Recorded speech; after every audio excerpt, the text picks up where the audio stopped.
The Late Night Alternative with Iain Lee on Talk Radio. We have ways of making you talk.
Alright, wasn't it?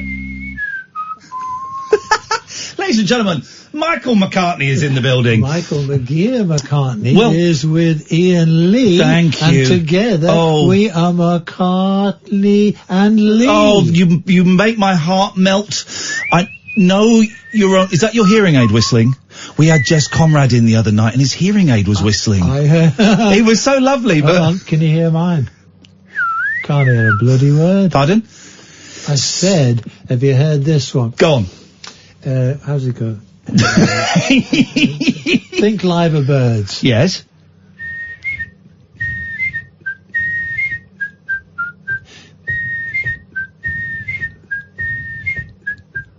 Oh! 20 years on the telly of the liver bird.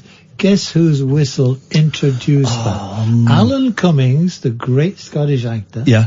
Once shook my hand in Liverpool. Wow. And I said, what was that for? I just told him I was the whistle on the liver bird. Yeah. On the telly for 20 years. He says, mate, that's unbelievable. You can't even... You're doing what Jess Conrad did. What did I do? You're whispering the F word, but whispering it so loudly that everyone can hear it. What's wrong with 5 minutes in, I've had to dump... Flipping Cat, what's up with you? Where is Flipping Cat? She's on holiday in Corfu. So she says. Come closer to the mic. You and Jess Conrad, old. Why do you want me closer to you, Iain? Because you're a very attractive man. True. And keep going. I would like to get to know you well. Yeah, better. Okay, better. Good. Okay. Now you're here to plug an album. I was thinking that on the way here. But McGear album. No. The McGear album. You have to earn that. No. Yes. No. Oh, no. All you do is come on the radio live and say You're worse than Oasis. Flipping. Or another modern rock and roll band. That's right.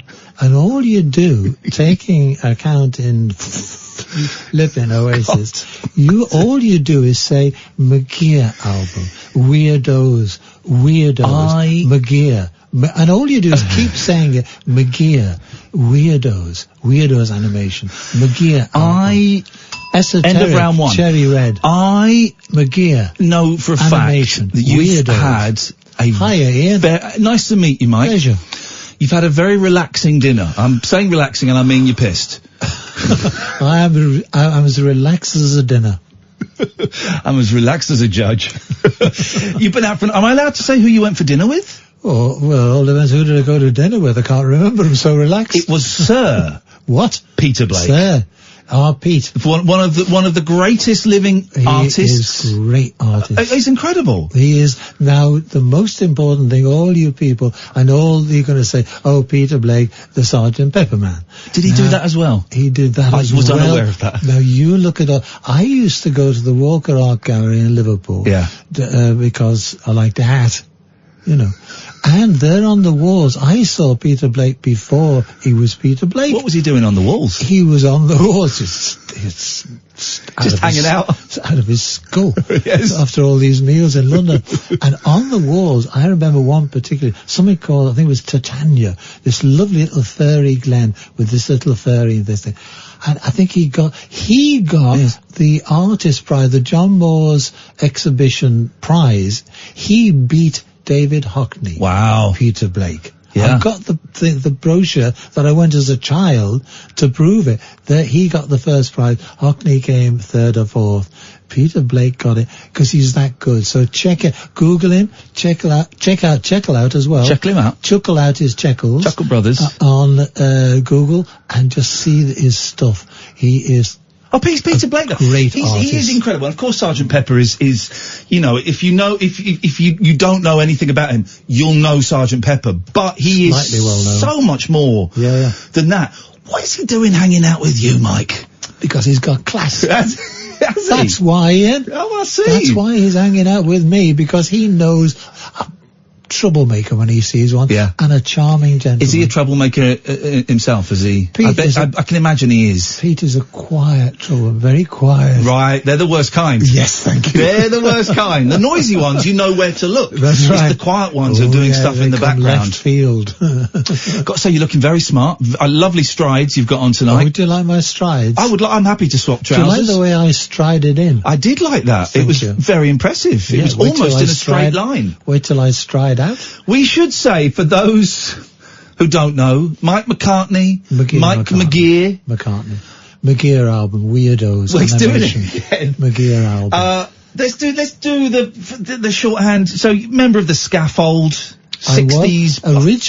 The Scaffold originally called, when I joined them, they were called the Liverpool One Fat Lady, bingo terminology, the Liverpool One Fat Lady Non-Electric Show, which no one could pronounce. Oh, I like that. It's great, isn't it? I love those Very long titles, like the Bonzo Dog Doo-Dah Band, yes, those long, that's it. ponderous titles. Thingy, whatever that's called. We used to work a lot with Python. Did you? Yeah, oh yeah. As we amalgamated with the Pythons and the Bonzos, with what was it called? Grimm's.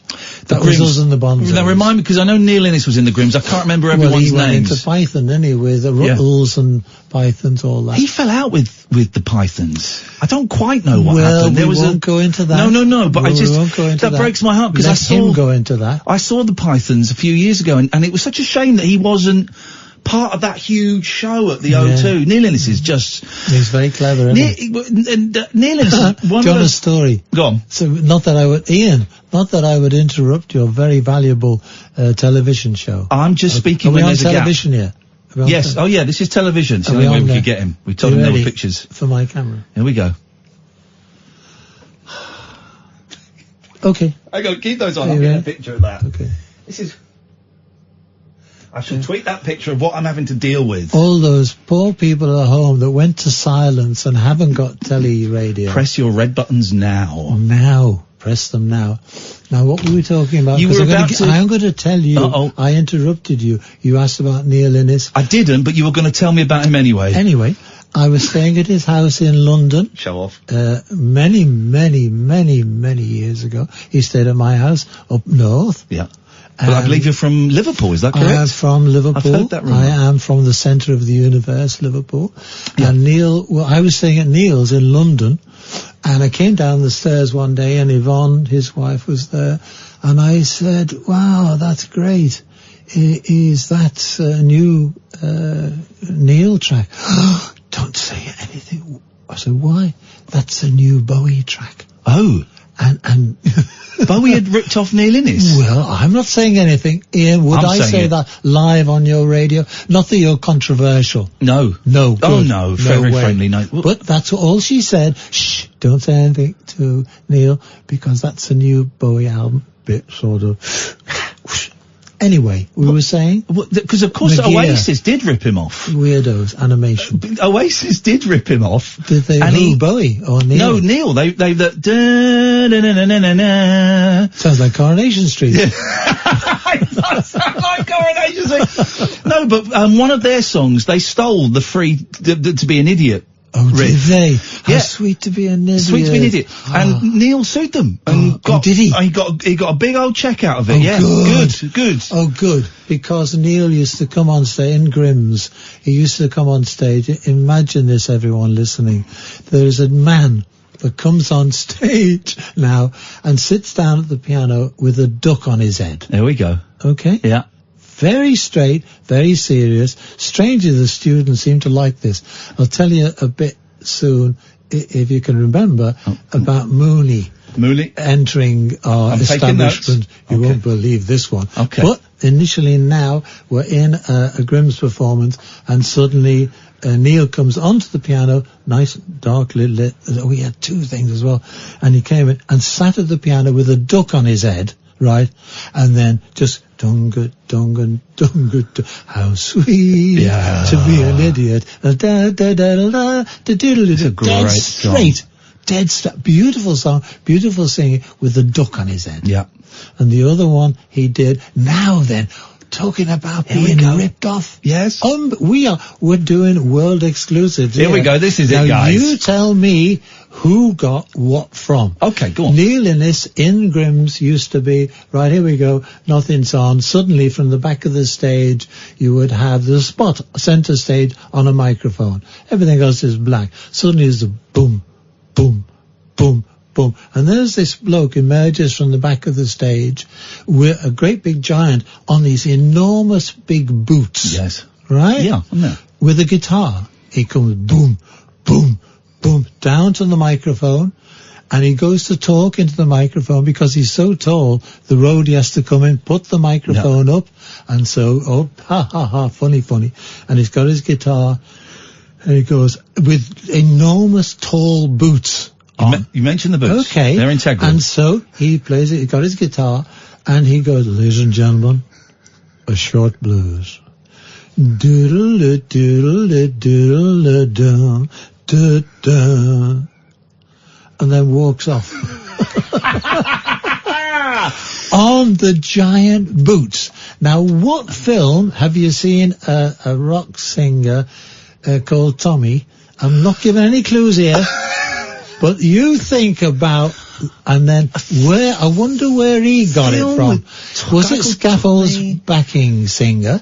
Oh, of course, Elton John. Thank you. Sure plays a mean pinball. Very famous scene in the movie where he's on these boots that are about 6 feet high. Funny you should say that, Ian. Did he nick that from you? I didn't. No, Ian. From Neil. From Neil. Right. After this, you and me, we're getting in my car, we're going to drive round to Windsor, we're going to find Elton's house, and we're going to put a dog poo through his letterbox. No, put the boot in. Oh, hey! That's why I'm here. 15 minutes and we got to the punchline. Right, we're going to play some ads. When we come back, we are going to talk about McGear, the album. I think you've... McGear? No, don't. The album. No. And the Weirdos. Stop it. McGear. This is Talk Radio. Esoteric. After-hours amusement for anarchists, air hostesses and jet-lagged Antipodeans. G'day, coppers. Can I crash on your floor? The Late Night Alternative with Iain Lee on Talk Radio. Oh, here we go, here we go, here we go, here we go, here we go. Oh, where do we go? Here we go. A fitty hole. Can I sing a song? Yes, please. Can I sing this to you? Let's get this to you. Please. As Jim, I've been wanting to do this for years, and last time I came in, I just didn't feel confident enough, so I'm gonna do it now. It's a bold moment, but here we go.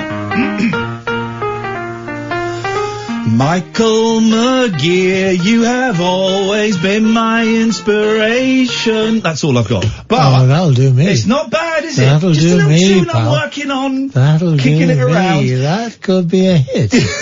It's my favourite Beatles song. Yeah, Genuinely is. it? Martha, my dear, I love Is it it. a Beatles song? Yeah, but have you heard of the I Beatles? thought it was Scaffold song. Scaffold. A A proper much better group. band. Thank A you. much better Thank band. you. McGear is That's the me, album. McGear. Oh, I know, but we're Terry. now we're Terry talking Red. McGear album. The Widows. But Animation. thank Weirdos. you. We're talking about the album 45 years Yes. after it sailed to the released. lower regions of the hit parade. That's right. It's come out again. Yes. Well, thanks for coming in. Anyway, Coming up after... Bye, everyone. Back to Liverpool. It's been brought out on Cherry Red, which is Yes. a brilliant label. Yes. They do really nice. They put a lot of affection into their releases. Yes, they do. They really Good love people. Yes, they're very important. It's very important. I had two choices. LA Yeah. was equally very nice people. Yeah. In LA, they wanted to re-release it, and Cherry Red Esoteric wanted to release it. And the first question I had to ask is, why? After 45 years, why do you want to... Oh, no, now we're going to put it out with not only the original McGear album on luxury vinyl.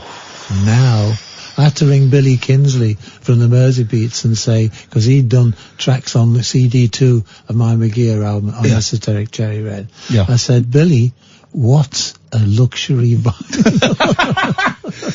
He said, it's all right, Mike. It's good. It's heavyweight. 180 grams. That'll do. Yeah. That's right. Yeah. 180. Makes it play better. Grams. It's And a stunning. better. It's a stunning piece. There's the vinyl. Yes. Luxury vinyl. Luxury vinyl. There's the double CD with DVD. Yes. So you get the original album. Yes. Loads of bonus tracks, B-sides, Yeah, unreleased stuff. yeah. You get the fella from the Chieftains playing the Irish pipes. Paddy Maloney. Which is my favourite Yes, track. I love it. I love it. And then what's And on... Viv Stanshall singing. Oh, that's so sweet. That's so sweet. Lovely Viv Stanshall on there towards the end of CD2. Yeah. What was he like to work with? He must have been frustrating, actually, I'd imagine. No, he's a big, Really? lovely big ginge. Oh, good. He was the original ginge. Yeah. Oh, Viv was like, you go to his house and you'd get into the lounge and there's these big, what I was going to say speakers, because I'm looking behind you. Were they speakers? They were water. What are they called? With fish in them. Tanks. That'll do. Yep. Thank you very much. What a fish is doing driving a tank, I have no idea. These tanks were there, and they had turtles or terrapins in them. Did in they? his house. Yeah. Big tanks, long tanks, etc. Viv was one of those people you call an eccentric. Yeah. A beautiful man. But in the truest sense, because sometimes eccentrics are kind of, they are self-made. They've like, I want to be an individual, so I'm Yes. going to dress No. crazy. He was the real deal. He was an he couldn't help it. No. It was just the way he was made. And a beautiful human being. And when it came to, what was it called? Magical Mystery Tour. And so Ry Torkett says, I've got this pizza. And he had a pizza. Now, I've heard this. This is how Well, he he had. wrote the movie. Yeah. And he had a movie and a pizza. Yeah. And he had all these sections of, and it came to a nightclub bit. Yeah. Here on the pizza. Could see it now. And I need a band to back the stripper. And they're thinking of the Temperance Seven. And I said, yeah, good, but, and obviously, he was thinking of Scaffold, but we don't play music. We need musicians to play our music. And you need, Temperance Seven are absolutely wonderful, but this new group called the Bonzo Dog Doo-Dah Band. Yeah. They are like a new young Temperance Seven. You've got to hear them. They are, well, it's up to you. Leave it to you. And they heard, oh yeah, get them in.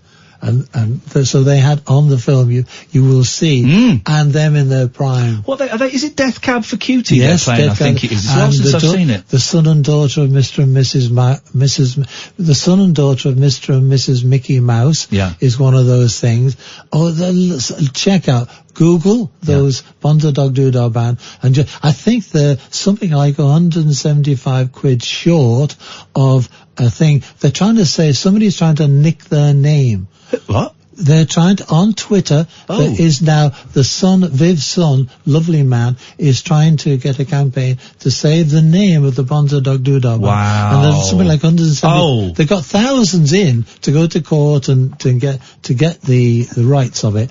But there's something like 175 quid short. So all of you listening in, that's all it needs to save Is that Rupert the Bonzo. Stanshall? Rupert is, isn't that funny? You saying that. I remember this kid as a little baby going out to the house, and Rupert is as a baby, and now he's a grown man, a big baby. I will find that campaign, and we will plug that. We'll see if he wants to come on and do that and protect his dad's legacy, because that is important. McGear album, Esoteric Cherry Red, Animation Weirdos. Yeah. How did it do when it came out? In 74? Yeah. It just came out, and they said, Mike, they rang me from, Burbank, LA. Mike, we've got this wonderful album. Here. I sound like Jerry Lewis. Ladies and gentlemen, we've got this wonderful album here. And, Mike, you're going to come to America and plug your album? I said, no, thanks. Oh. No. Gosh. I've been to New York with Scaffold. Yeah. And stayed in the Chelsea Hotel with cockroaches in the shower. Oh. Lenny Cohen stayed there. It's lovely. Watch his film. Our point tonight, of course, is to educate everyone. Yes, definitely. So we've seen Lenny, his film, just saw his thing, in fact, with Nisha and... Oh, it's Nick Bromfield, isn't it? Nick Bromfield movie. Whatever it's called. Yes. Go and see it. What a man he was. Is it a good film? Oh, he was Mr. Lover. Lover. Romantic. Lover. Is it a good film? It's interesting. It shows what a sort of gentleman he is. Yes. Not my kettle of fish, but he was one of those charismatic people. Yeah. And ladies just... they flocked to him. Well, you see it on the film. Yeah. But anyway... What's that got to do with this conversation? Stop plugging other people's things, Mike. Mike. No, you've got to educate people. This is why it didn't sell much in 74. Yes, true. Come on, now it's 45 Sorry. years and later. So, he said, come over to America and sell your McGear album on Warner Brothers then. Not Cherry Red Esoteric. On Warner Brothers then. And I said, no thanks. I've been to Scaffold, Bitter End. Yeah. Didn't like it. It's all, all the mugging was going on then. I had an umbrella going around New York. It was not for the rain. It was to fence off the muggers, right? Oh, and so didn't want to go there again. No, Mike, you realise it's very important to come to, just thank you very much. Do you realise that it was Elvis in LA? He said, you should really come and plug us, Mike. And I said, well, really don't want to do it. He said, whatever you want. So I thought, he really was determined. So I said, this is easy. I'll put him off. I said, okay. Oh, great. Yeah, you come in. If I can have a limousine from my house to the airport. Yeah, you got it. And then first class flight from Liverpool Airport to New York. Sure, you got it. A limousine from there to the Waldorf Astoria. Yeah, okay, you got it. A suite in the Waldorf Astoria with Dom Perignon champagne, flowers, etc., and then hotels right across America, the best hotels, etc., limousines, etc., etc. You got it. And my own photographer, you got it. Limousine driver, yeah, you got it. Everything. And I said, and Derek Taylor, because he worked with Warner Brothers in London. We'll have to ask Derek, Mike. We'll have to ask Derek. Come back to you, but you got everything else. Bloody hell, I want to stay in Liverpool. So eventually Deggs said he'll come. Oh, yeah, wonderful. A wonderful Derek Taylor. And so we did. We toured America, and the next time have me on and ask me about the tour across America. Particularly ask me when we got to Boston. No bussing in Boston. Ask me about when we played The Man Who Found God on the Moon. You will not believe. But we're not allowed to talk about that now. No, we're not. Okay. You can. Well, tell me then. Don't tease us with next time you invite me in. Because I'm a big fan of Derek Taylor's. He was the publicist for the Beatles, for the Beach Boys. He moved to LA. Beach Boys. And he was the person that coined the phrase Brian Wilson is a genius. No one had said it before him. And what I love about Derek Taylor is it seems from what I've seen of him, very quiet, softly spoken, but just balls of steel. And would just say anything that needed to be said to sell a record or something. Like Ian Lee. Apparently so. Radio. Yeah. Exactly like it. Outrageous. I managed to get sober though. I know Derek struggled with that a little bit. I did as well, but I managed to get sober. You got to the middle of the story already. Oh, right. Sorry. We'll go back to Boston. But in the middle of the tour, he said, Michael, my dear boy, I'm going to have to leave you now. Oh. Because if I continue with you to Burbank, Los Angeles, Hollywood, I am going to be an alcoholic. Wow. I'm going to be... Yes. Okay. He actually admitted it, so he left halfway through. Yeah. But Boston, we got to Boston. Go on. And they had to hear the limited edition pressing of my McGear album on Esoteric Cherry Red. Yeah. And not then, it was Warner Brothers. Yes. And so we said, yeah, sure, okay. And this big guy, he was a big Warner Brothers representative, and we've gone Elvis again. They all sound like Elvis, these Americans. Yeah, they do. They sound far too Elvis-y. And he said, and he was a big man, black hairs thrusting out of his shirt, etc. A man's man. And he said, well, you guys like to hear your acetate. And we said, yeah, of course, that's what we're here for. Okay. Now, I'll give you a few movies. I'll give you a movie whilst you're watching it.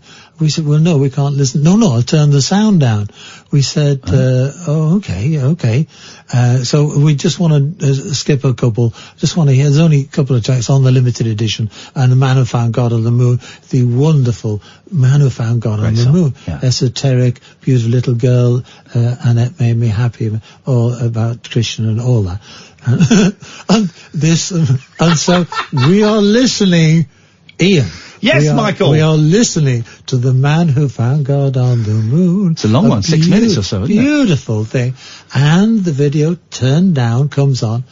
It was something called Deep Throat. Oh, my goodness gracious me. Have you ever heard that? It wasn't children's time. No. We had never... Derek and I are watching this thing, listening to this beautiful esoteric sound, watching this thing. If anybody has seen Deep Throat, don't Google it. No, don't Google that one. Not safe for work. That's what we had to watch. Why did they put that on? Hold on, Ian. Of course, in the end, Derek and I are on the floor, killing ourselves laughing at the incongruity, the extraordinary insanity of the world that's going on around. That was a memory we will never ever forget. Beautiful. It's a lovely album.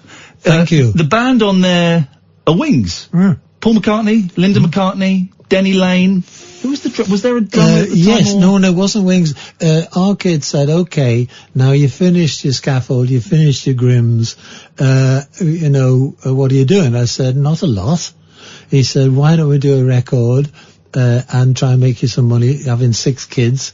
It might help with putting bread on the table. So I said, sounds like a good idea, we'll make a record. Came down to London, this place here, London, Talk Radio. We are live in Londinium. Yeah. Okay.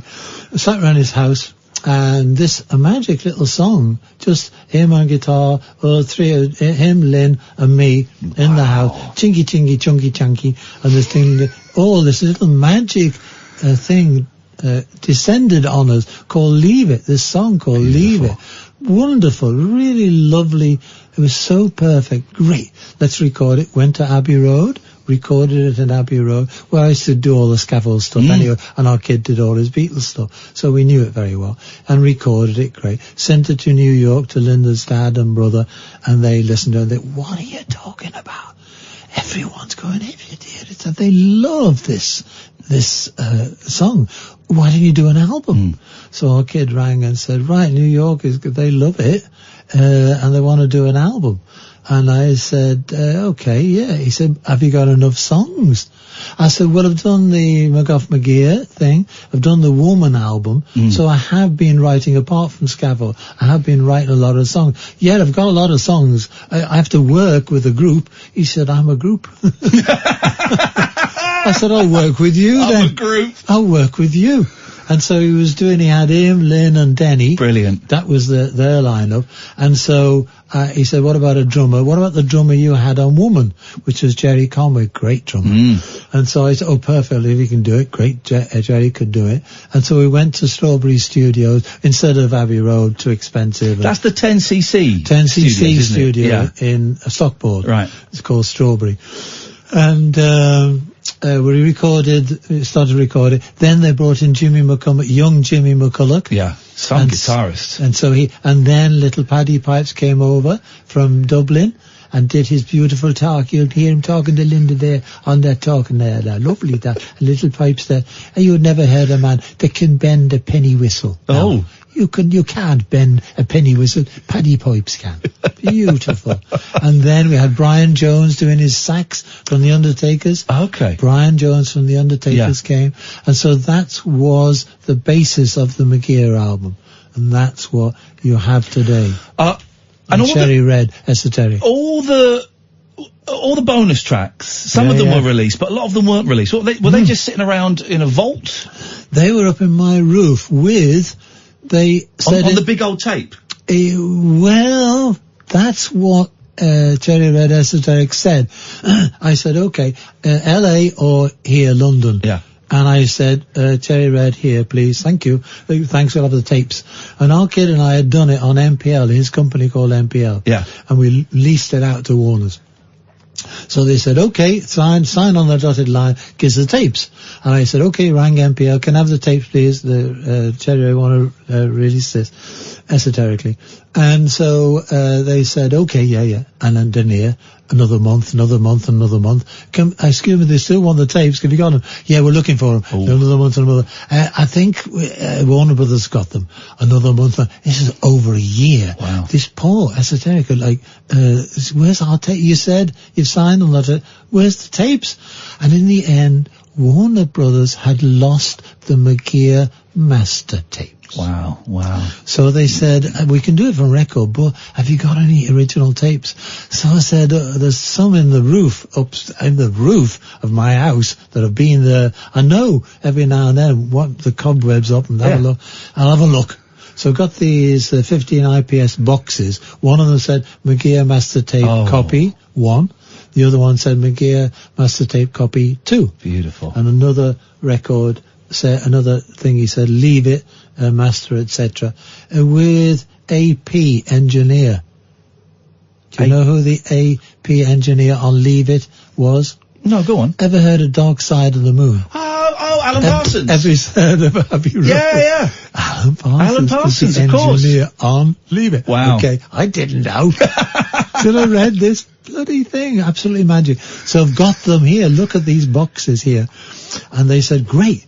And they said, can you play them? I said, well, my old Revox went out years ago, but Norm's lent me his tape recorder. I'll go and play on the... Tell us what's on there. Tell if it is. Because on the box it says McGear album. Might be bloody Scaffold, 3 Blind Jellyfish, Long Strong Black Pudding. So I'll go and play. It's like having a conversation with my mum. It just keeps going off into little... and I'm trying to keep up. Don't keep up, son. I'm trying. The big thing is, for you and all the audience listening, know that I go off on tangents. Oh, we love it. If I go off on tangents, just bring me back. I love the tangents. Now, where was I? Norm was getting his... he got his tape recorder. Yes. Norm lent me his tape recorder. I said, right, I'll go and play him. Esoteric, Cherry Red, smashing. Before I put the phone down to you, by the way, there's a bit of white stuff, guns on it, you know. Is that all right? What? White stuff, guns. He said, don't play it. Oh. I said, why? If you play with white stuff on it, whatever it's called, you just put it on, and the tape heads will wipe your albums off. Oh yeah. And so it's like a mould or something? It was mould. I've been there for 40 years. I know, but look hot after and your cold, tapes, hot kids. and cold, roof, hot and cold, hot and cold. This white mould is on. Don't play it. Bring it down to London and we'll bake it. And so, that's what they do, isn't it? Yeah. Being a satirist, I said, in the oven? Yeah. Yes. That's what they do. I swear. And I took a suitcase of these tapes, including these other ones. Some tapes with Pete Wingfield and I, some tapes with Billy Kinsley and I, some tapes from Savile Row, Apple Savile Row. I bought them all down in a big suitcase, a very heavy suitcase, from Liverpool Lime Street to London Euston, gave them to Cherry Red Esoteric, and it took a long time. They baked them. They saved them. And they saved them. And this is what you hear. Beautiful. This magic that we hear now. I want to talk about the DVD in a second as well, but let's take a call. We've got a few calls, but I would like, if you put your headphones on, Mike, let's go to, around your head. Oh, yeah. By the way, folks, all of you that are listening will have just seen this lumbering scout git looking for his headphones that were round. If it's too loud, follow the lead around. But I want you to say hello to our friend Nigel. Hello, Nigel. Hello, Ian. Hello, Nigel. You're through to Mike McCartney. Oh, hi. Hiya, Nige. Nigel's a musician as well. What you in the Scaffold? Go. Nigel, go and stand in the one bit of your house where you can get a phone signal. It's usually clear in the kitchen. Is that better? That's much better. Oh, yes, good. Nigel, Thank you. But don't go near the oven, Nige. You might bake yourself. Yes. Carry on, Nige. Yes, Nigel. I can't hear. Was you in the Scaffold group years ago? I was indeed, Nige. Yes. I was in the Scaffold. That was, thank you very much for the Ainsley. Thank you very much. Thank you very, very much. I'm doing the repertoire. We'll, hold on. Do you remember? Ready? Hold on, here's another one. We'll drink a lily, the pink. And finally, oh, Liverpool, lovely Liverpool. That's going back a bit, isn't it? He's very old, Nigel. I do. Nigel, I do go back. To the 70s, isn't it? Yeah, 60s. 67, 68. Nigel, would you, because Nigel phones in and sings to us from time to time. Do you want to sing anything to Mike? Do you like Sinatra songs? Do you like Sinatra? I do. I love Sinatra. Is that Frank Sinatra? Frank Sinatra, I mean, yeah. Or Barry Manilow is a bit more upbeat. No, Sinatra. Give us a little, not too much, Nigel, because I want to talk about DVDs and stuff, but give us a little blast of Frank Sinatra. So, Frank, I'll do a swing one, something a bit lively. Oh, there you go. Love it. Yeah. Fly me to the moon and let me play amongst the stars. Let me see what spring is like on Jupiter or Mars.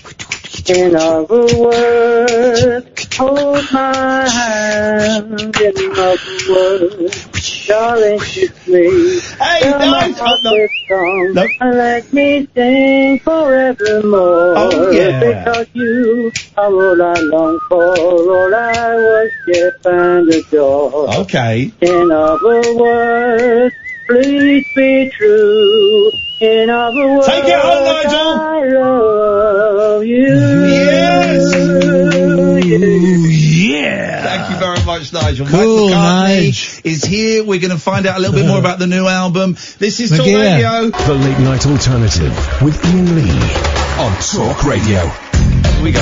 Are you happy to say what you were just saying then on the radio? Yes, what did I say? About your daughter having a significant... she's... My son. Your son's having a birthday, and then you grasped up how old your daughter was. I'm not going to say it. Well, it's a lady's prerogative. Exactly. We're not going to mention any ladies' birthdays without their permission. Thank you. Can I ask you a question I've always wanted to ask you? Yes. Can I have Paul McCartney's phone number, please? Of course. Go on, what is it? Garston 6922. I'm not... That, you know... Was that really the number? In our house, we had a house called Forthlin Road, 20 Forthlin Road, that the National Trust has bought for the nation. They have done, haven't they? And they said, can you know what your old phone number was? And I said, Garston 6922. And I said, I'll check on that. So I rang our kid. I said, remember that black Bakelite phone we had in Forthlin? Yeah, of course. I said, what was the number? He said, Garston 6922. Have you been, when did they buy the house? Was that a while ago, the National Trust? Quite a while now, quite a while. So you've been there, obviously, to... the only reason they bought it is because of me. To kick you out.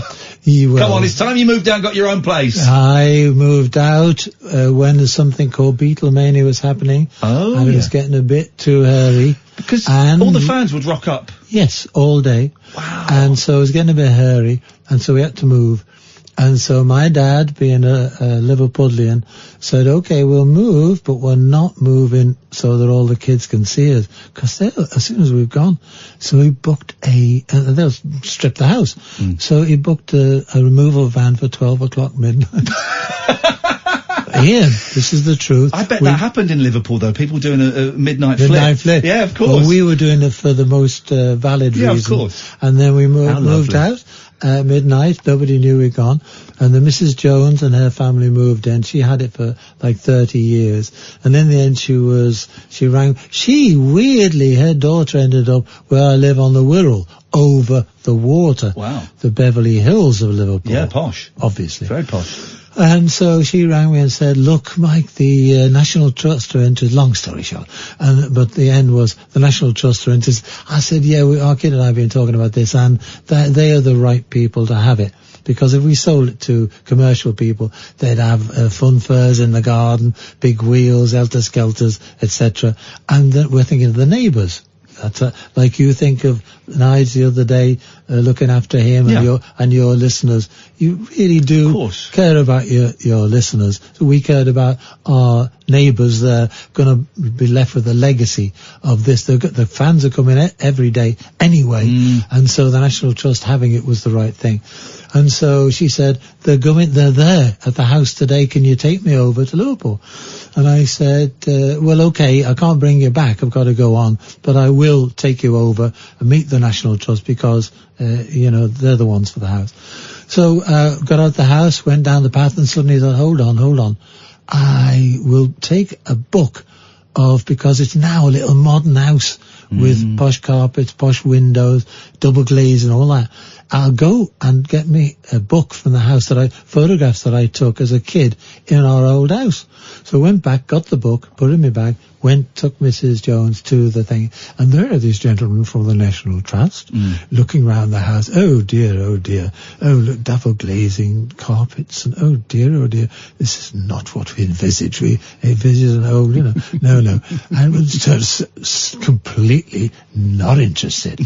And so, well, okay, I'm not a bloody house salesman. I said, I've got to get off now. Your daughter's coming for you.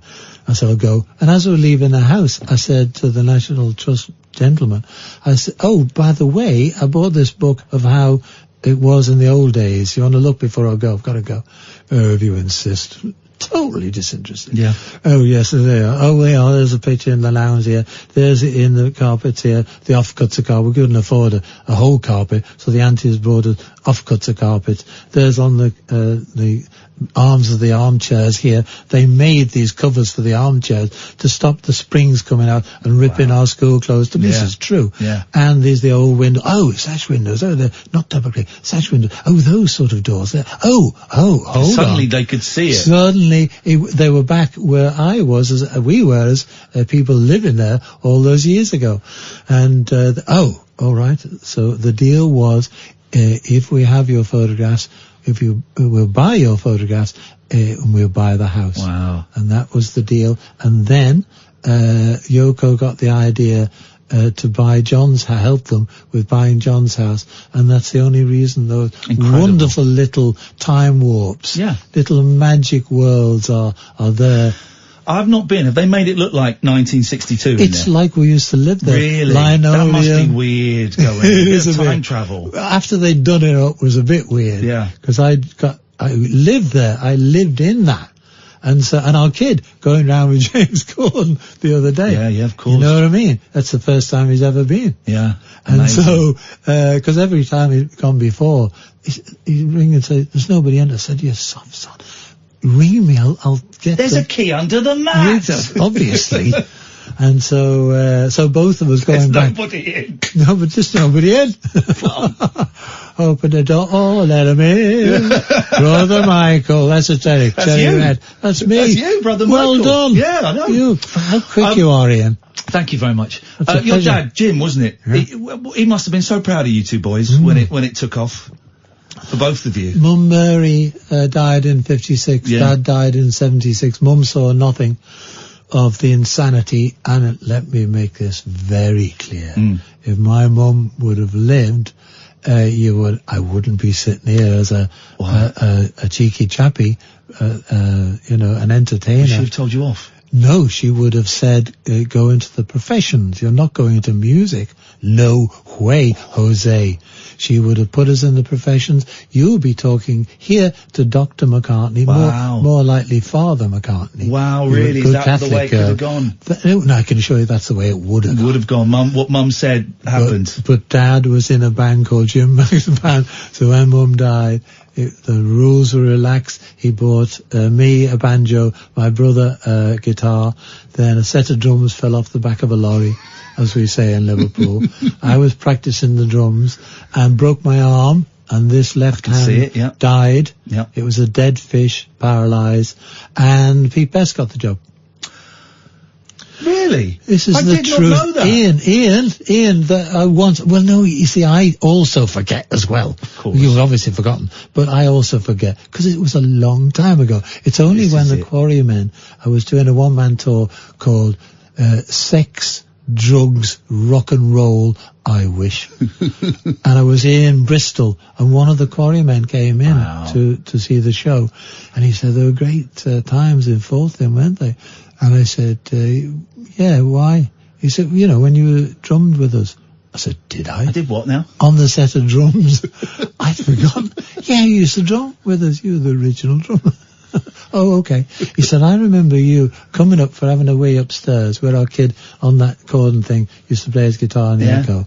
He said, I remember coming up for a bog up there, and I used to see you in your room, drawing. You were drawing.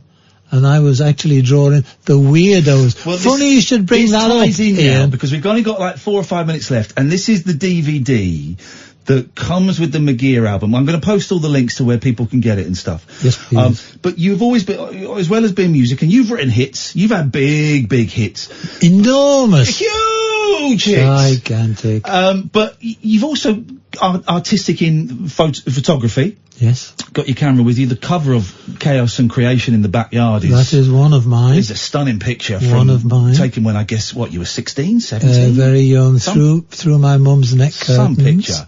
So you've got your photography, and you've had books out, but also drawings, cartoons, sketches, and this is... Now that's fascinating. You should bring the Weirdos up, Ian. Funny that. You told me to. You passed me a note saying, please talk about the Weirdos now, otherwise I'm walking. Don't mention the money. I do apologise. It's commercial radio. And now, how about this for extra? All the things you forget. Yeah. All you do is do things. In life, all you do is do it. No good talking, do it. Yeah. Like taking photographs. I'm worried about photography. Don't worry, take it. Yeah.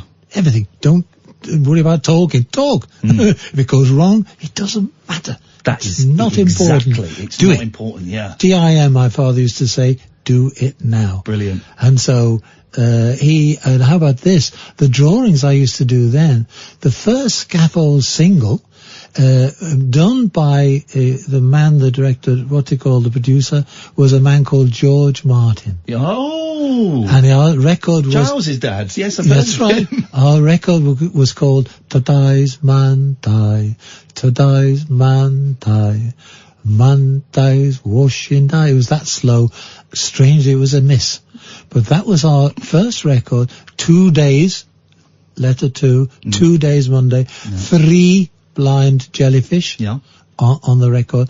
You look at the, I hope it's on the DVD, the drawings of the front of it looks a bit like Blob from the Weirdo. Yeah.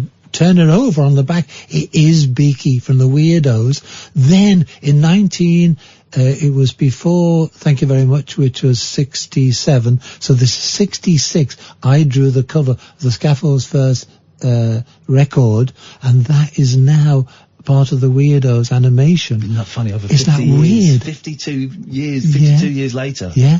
Amazing. So the DVD is the animation.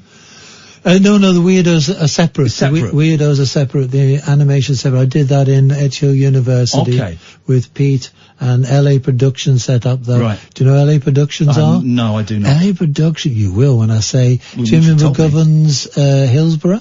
gosh, yeah. Sean Bean's Broken. Yeah. Okay. Moving on, all these things. Beautiful place. And they got me to LA to do the Weirdo animation with Pete Miller in Edge Hill University. And they are now, you can see them on my twits. I'm a twit. You're a twit as well, aren't you, Ian? You are a twit. I love old people speaking about modern technology. Yes. Twitter, yes. Oh, that's right. That's the one. That's the one. What are you on there? You're at... it's complicated. I think Just type in Mike McCartney and you pop up. Twitter. That's right. It's at _Mike McCartney _. That's right. Mike, we're out of time. Oh, no. It's a great rehearsal. Do you want to do it for real now? Shall we? Yeah, okay, yeah. This has been taped.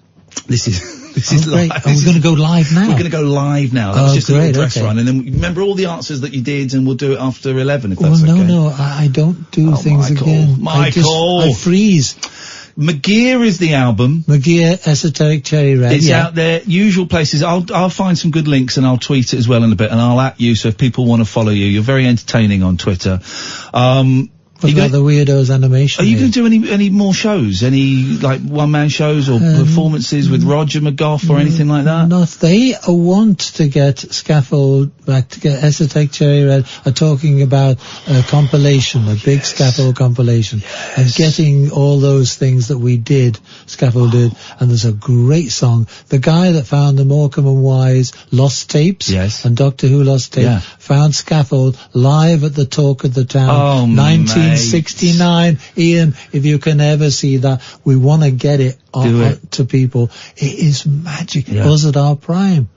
You've got to do it. Oh, no, it's on. It's there. It exists. Right. We came to the British Film Institute and we went on the stage answering questions and answers, and people saw it on. Even my wife likes it. Oh, gosh. Ian. It must be good. I was talking with Pete and Chrissy at Alresi just then, and they said, what about that Scaffold live at the Talk of the Town?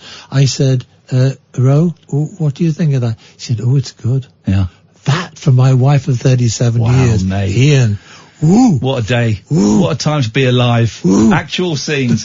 So nice to see you. And you, I'm really glad that this album is kind of getting the recognition it deserves 45 years later. It's a funny old world, isn't it? Some of them are a slow burner, and they get there when they're meant to get there. Yeah. We'll carry on as normal, dear listener. 0344 499 1000. Thank you, Mike McGear McCartney. Thank you very much. This is Talk Radio. The Late Night Alternative with Ian Lee on Talk Radio. We have ways of making you talk.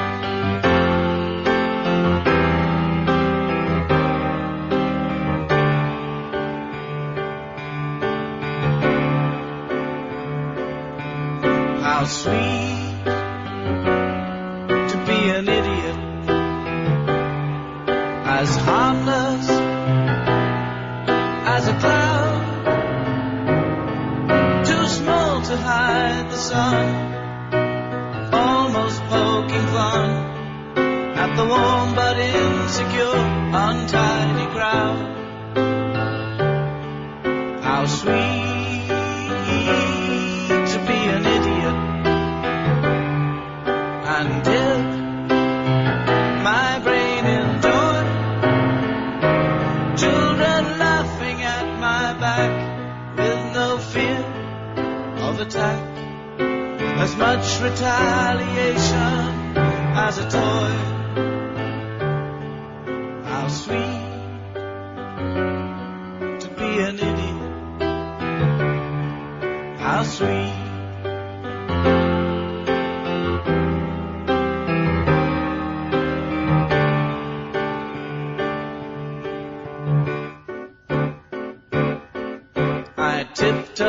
down the street, smile at everyone I meet.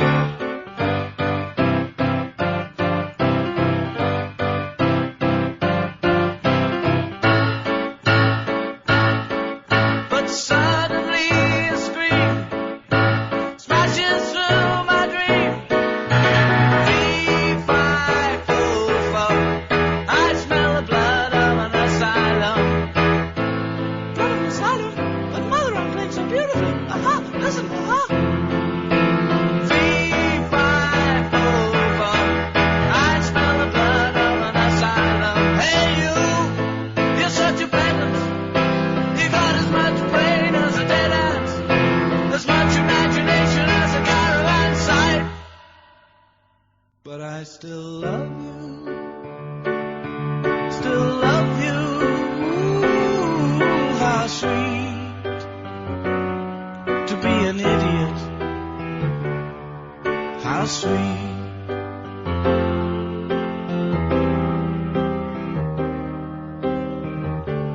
How sweet.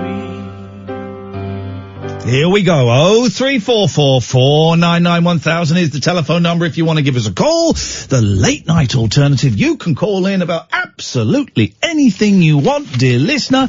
Iain Lee, Catherine is away on holiday, so up hers. Let's go to Malky. Good evening, Malky. Evening, Ian. How are you? I am on top of the world, Malky, looking down on creation, and I'm loving it, brother. What have you got for us tonight? I just wanted to comment on the last hour. Okay. What an amazing man. Absolute.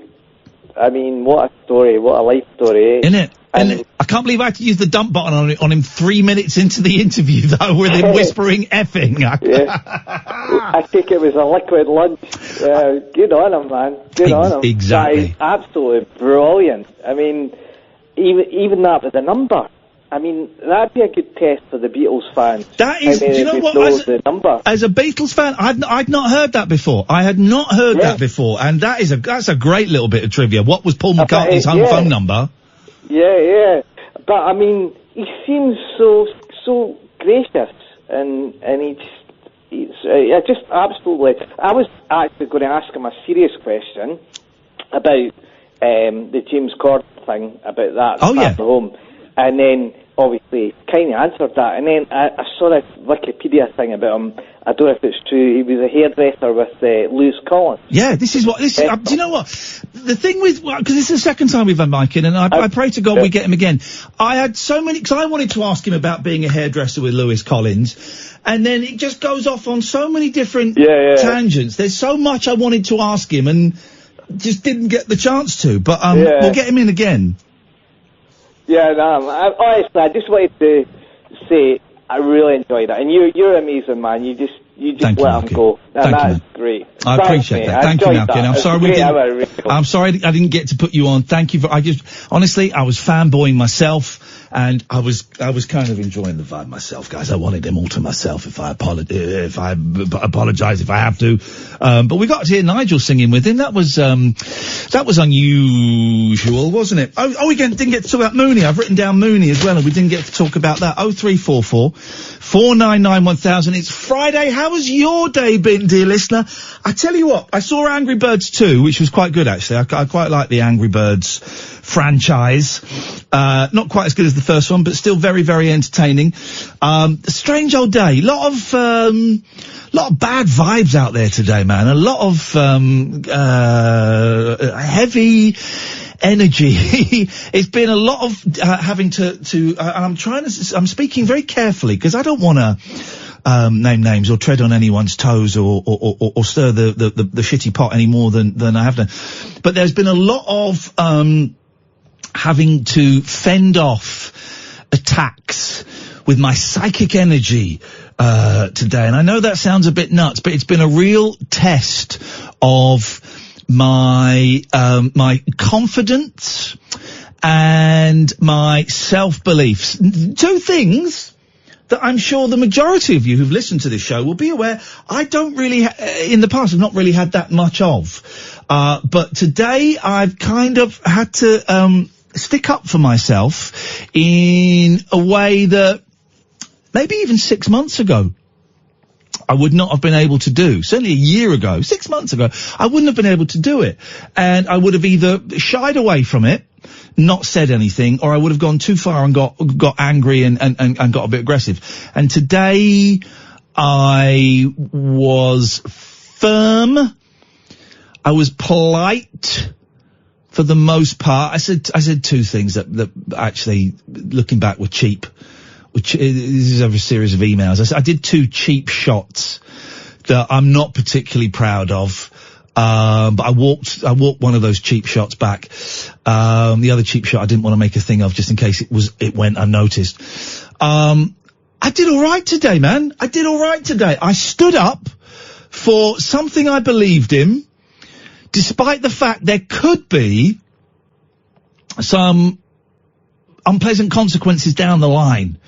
And, I stood up for something. And that's a tough thing to acknowledge and to accept sometimes, you know what I mean? And I'm not just saying that for me. I know from listening to you, dear listener, and Dredge and George will come to you in a second, I promise, that significant numbers of you, maybe you listening this very second, can find it difficult or struggle to know the right way to deal with,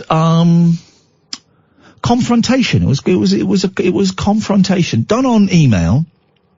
But it was confrontation, and it would have been so easy. I really was raging at one point, and I just wanted to reply, "Oh, F off." That's game over. I've learnt that. That's game over. You do that, you're out on your ear, and you've got no comeback. And I cried a little bit this afternoon with frustration, and I did here's what I did. I did healthy things. Normally I would phone Kath up, but she wasn't here, so I phoned up another friend of mine, Simon, and said, "Man alive, can I talk to you for a bit? I'm having this happen today, and I just want to tell you it, and I just want to rant about it. And then once I've ranted and I've calmed down, can you try and distance yourself from being my friend?" Always impossible, I know. "And let me know if I'm way off course here, and if I'm being a dick, or if there is some thing in what I'm doing." So my friend Simon let me kind of rant and rave a little bit. And then I said, "Right, that's that off my chest. Am I even close to being right here, or am I completely in the wrong?" And he said, "Well, I can see their point, but it feels like you're doing the right thing." Now, of course, he's slightly biased. He's a friend of mine, you know. But that was all I needed to help me see. Maybe I do know some things, and maybe, I have the power to stand up for myself. Do you know what I mean? You know what I mean, dear listener. I'm kind of rambling, and I'm really, also aware that I'm in a very privileged position of having a national radio show, and it'd be really easy to go on and name these people and say, "These people have been dicks, man." And I'm deliberately not alluding to who they are or what the situation is. I'm being as vague as possible because I don't want it in any way to be seen as a pile-on or a bullying or any of that. But I don't know. What I'm saying is there is hope for us if we learn to stand up for ourselves. 03444991000. We'll talk to Dredge in a second. This is the Late Night Alternative, weeknights from 10 with me, Iain Lee, on Talk Radio. A star-crossed soapbox for sailor boys, stable girls, I'm on the edge. and stripper grands. It depends who you're with, and it depends on the situation.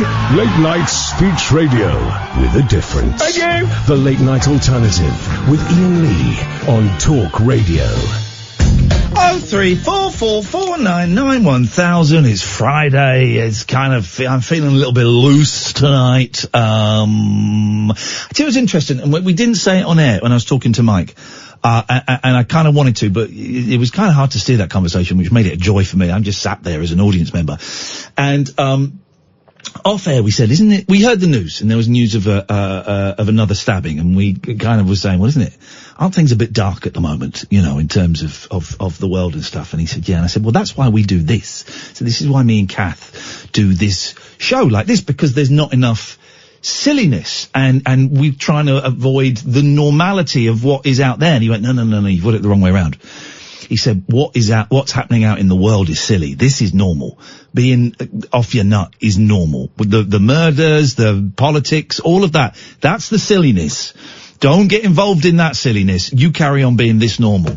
So with that in mind, we go to Dredge. Hello, it's Normal Dredge here. Normal Dredge here. NDH. I've never felt normal, I must admit. No, but I like his idea of flipping it on its head, that we are the normal. Yeah. Everything out there is the silly. Yeah. I mean, I don't know whether it's silly. It's just sort of scary. Yep. I'd say it's more scary than silly. Yep. Which is why I like silliness. It's like an escape from all that. But I see what you mean. He's turned it on his head. You, young man, are going to be in print very, very soon. I'm excited, Tommy. The Late Night Alternative transcript book is in the final stages of production. The cover is done. The book is done. I have ordered 2 copies from the online vanity publishing site lulu.com. 2 copies. One for me, one for the lady that turns up here sometimes. Her name escapes me at the moment. We will look at those copies. They should arrive late next week. We will look at those. Well, I say look at them, we'll flick them. If we are happy, the book will go on sale with a little piece written by me at the start, a tiny piece written by Catherine at the start, a very short piece written by Bob Mortimer at the start, and a nice piece written by Dredge, NDH, Normal Dredge here. Dredge is in the book as having written the second foreword. Wow, that's great. That is cool. I'm very excited about that. I think it's going to do really well. Very well. I hope so. It's a really weird, thing, Lulu, because so basically all the profits are going to go to the Samaritans. Me and Kathleen are going to take a penny out of this. And it's something like, it's bigger than I thought. It's 268 pages. That's a tome. And so I think I'm kind of looking at the pricing, and I think we're going to put it on for $12.99. And does that sound all right, Dredge? $12.99? Totally fine. Does Considering it? like a magazine these days costs about £10. It does, doesn't it? All right, good. Yeah. $12.99, and I think I've got this. I think that means for each one at $12.99, it's something like £6 profit. So Lulu that's if you buy it from Lulu. Don't buy it anywhere else. Just buy it from Lulu. Otherwise, if you buy it from Amazon, it's like £2.50 profit. So Lulu take, I think, £7, something like that. These figures are slightly off. I'll get them and I'll publish them, so it's all completely transparent. And then the Samaritans get like £6 out of that, which I think is a fair, I would like it to be a bit more, but I think that's a fair whack. I think $12.99 is a bargain for a 268 page book, the way it's all going to, charity and stuff, and hopefully people will enjoy it. Me and Kath have been chuckling at reading the transcripts. I think it's funny. Brilliant. It's a great idea, really good idea. I mean, 258 pages is quite a tome, isn't it? That's a thick old book. But people are asking, people say, can we get signed copies? I can't do it like that because Lulu is one of these sites that publishes them when they're ordered. So it's not like we have 500 in my garage. None will exist, and every time you go online and order one, they will print one up. So we can't, we don't touch the book, so we can't sign them. But if you see us in the street, if you come to one of our live shows, we are happy to sign them. Of course, it will be our absolute pleasure and privilege to do such a thing. And then once that's up and running, then we start looking at the 7-inch single. And not one single penny from that will go to charity. It will go to me and Catherine. You'll end up rich beyond the dreams of Bernard. Do you remember, I quite like Robbie Williams now, but I hated him for a long time. And the thing that really made me hate him was when he signed a big American record deal. Yeah, I remember this bit. This is when everyone went off him. Yeah, and he got a deal for £80 million, and he said, I'm rich beyond my wildest dreams. Yeah, good luck, mate. Well done. Oh, hang on a minute. Do you know what? Hang on a minute. Here we go. The most expensive British record deal of all time. Robbie Williams refused to confirm figures, but his new contract with EMI, announced today, certainly means one thing.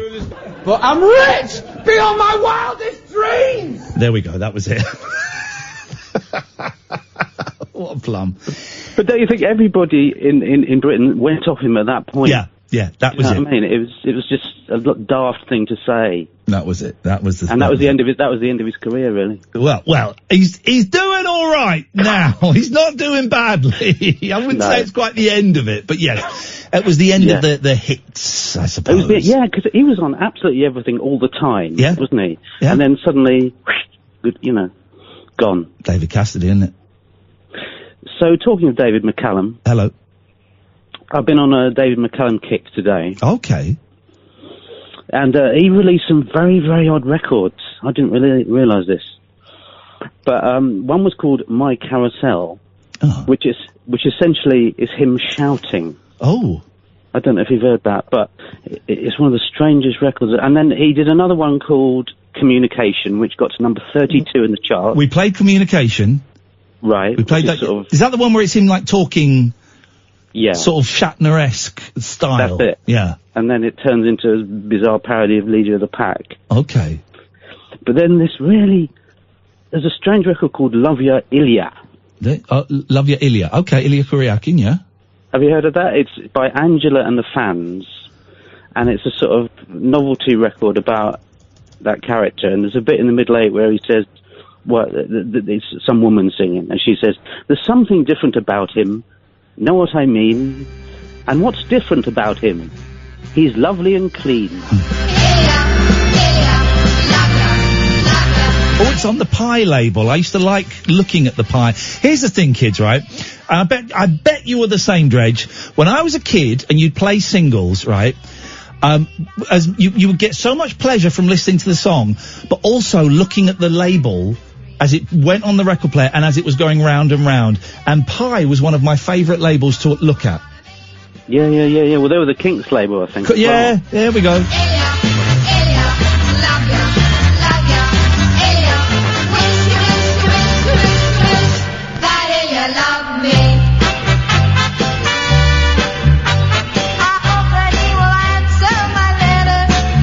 Right, okay, well then up next is another song about Ilya Kuryakin. God, this is niche. So, good night to you all, and God bless you. This is The Cleaners from Venus, and Ilya Kuryakin looked at me.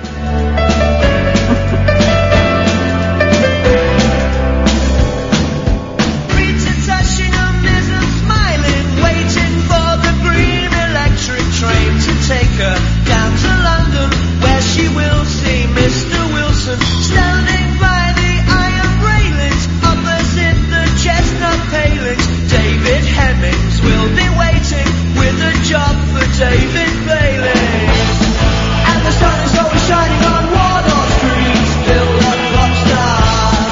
And the king is in a countenance frosting out smashed up guitars.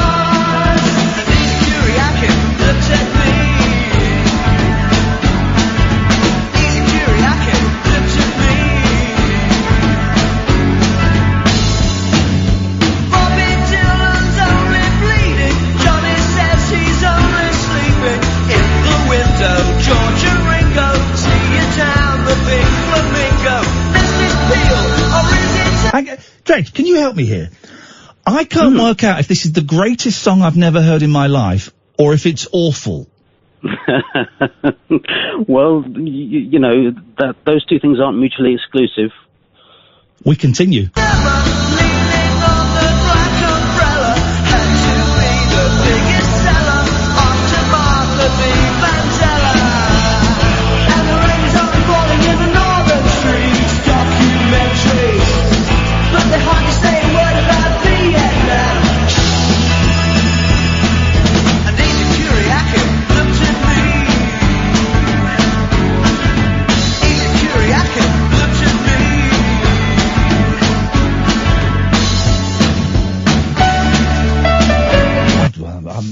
I'm dumbstruck, I'm awestruck, and I know that so many of my listeners like it when we fall down musical rabbit holes on this show, as they so often tell me. Why do you keep playing that shit music? Anything else, Dredgington? I heard quite a long interview with him that was quite recent. I was thinking this is going to be great, and very dry. He could barely remember anything about anything. Very dry man. I remember years ago he did a boring TV program about a conductor, and he was interviewed, and he was boring. Very, very dry man, David McCallum, I'm afraid. Yeah, he's had this incredible life, but, bad interviewee. Dredge, thank you very much indeed. 0344 499 1000 is the telephone number. We got Val, Darren and George, but let's go to Jerry first. Good evening, Jerry. 14 for a copy. 14 for a copy. Do you want to meet up for a 69? No, an eyeball. It's called an eyeball, isn't it? An eyeball. Eyeball. Not 69. CB, we're doing CB language. CB talkings. Yeah, what CD or CB? No, I wasn't allowed one. Why not? Because they were illegal and my parents bummed the law. Oh, the famous detective one. Yeah, you weren't allowed to. They were illegal. And then they became legal for a bit, but no, we never had one. I really, really, really, really wanted one, but, Right, Tinder. Sorry? Tinder? Like Tinder, is it? Tinder and chat. CB is like rooms. Tinder? Like chat rooms. Yeah, well, more like chat rooms than Tinder. I think I've never been on Tinder. Except, of course, when we put this show on Tinder, and then Tinder, pulled us off. They said that we... That's not like Tinder. Not like that. They took us off and said that it was against their rules and regulations to have a radio show on there. But you'll have sexual deviants and murderers on there. Hey, anything goes on that thing. Anything goes. Anything goes. What are you doing records? Me and Kath are doing a 7-inch. We're doing a 7-inch single. And the Wales 7-inch record. Bimbo. Do what? What? James Wales a 7-inch record in the charts. I don't think James is a 7-inch. I think it was more like a 3-incher. 2-inch. Mini disc. 1-inch. Floppy disk. Flexi disc. Tiny penis. Tiny soft penis is is the joke that we're making. If anyone wants to finish that themselves, they're more than welcome to. How about this? What? Picture this thing. I'll picture this thing more. Say again. Slow down. Meditate. Peace and love. Say it again. I got old picture discs. Picture discs. They're expensive. They're too expensive to make. They were ace. They were good. Picture discs sounded rubbish in the 80s, actually. They weren't very good quality. But now, as someone who runs a record label, I can tell you the picture discs, there is no difference between a picture disc now in terms of audio quality and a black vinyl. No difference. Okay. That's just... Until we meet again. Thank you. Have a good weekend. Up your bum. I got there first. Ilya Kuryakin, look to me. That's some song. I think I like that song. We'll play that after midnight, and we'll see what happened. Well, nothing will happen. I mean, that's what was going to happen. Hello, Val. Hello, Ian. Hello, Val. Hello. How is your jigsaw? Still the same. Oh. Oh, that's a shame. Still cracking on with it. Get on with it. Jigsaws are great. You start off with enthusiasm, because I did one a while ago, 1,000 pieces a while ago. Start off with enthusiasm, then it gets a bit boring and frustrating, and then you enter this kind of weird Zen-like state where all you and the jigsaw are one. And then you finish it and you leave it there for 2 or 3 days and you break it up. That's life. The story's life. The circle of life and death. Well, yes. Yeah. What you got this weekend, Val? An orgy? Not a lot. Not a lot. Well, I've got my boys this weekend. I think we're going to go and see Horrible Histories movie. I think we're going to go and pick up a stereo that I bought on Facebook Marketplace. Facebook, well, because I'm banned on eBay. I got addicted to eBay. Not banned from it. I am self-banned from it. And so I gave Catherine my login and she's changed the password to my eBay. So I can't get on that. I can look at stuff, but I can't get on there. But I'm not banned from Facebook Marketplace. So I can still buy stuff on there. Wonderful. Wunderbar, Copenhagen. All right, Val, anything else? No, thanks. Just have a good weekend. I'm going to have a great weekend with my boys. We're going to have a laugh. We're going to have a lot of fun. My eldest is doing some top secret that I'm not prepared to share with you. All I can say is I'm so proud of him. And I'm so excited for him. But I'm not going to tell you what it is. Because you know what? None of your business. None of your business. I'm going to be helping him doing something very, very special this weekend. Good evening, Darren. Good evening. Hi. Hello. Hello, sorry that took the loudspeaker off. I got wrong. Thank you, Darren. Luckily, I'm in a wonderful, wonderful mood. I noticed that's the only reason I rang. I normally get shouted at. Never shout at you, Darren. That wasn't me. That was an imposter. I was being held hostage by the Taliban. No, hey, it was a funny one, right? Oh, by the way, off the fact, you know, one of the things I bought when I was young, and I used to buy them every week, money pocket money, right, was centres working overtime by XTC, but I did not. Centres working overtime, yeah, trying to taste the difference between a lemon and a lime. It's one of the greatest pop songs of all time. That's why I bought it. I bought one every week when we pocket money. Anyway, it's a funny one, this, because last night I went to Ring, I was riding. I went out for a ride on the bike. Bit of a midlife crisis, actually, and that's what I'll do. 20 miles there and back. Yeah. Anyhow, come on, so I got to a certain place, Hemarina, I think it was, and I thought, I'll give you a ring, and I thought, I'm going to get wrong for being on loudspeaker after I just ride the bike and talk. Yeah, we can't have you on loudspeaker riding a bicycle and talking. Jeez, are you insane? Well, I was on off the beaten track, though. Okay.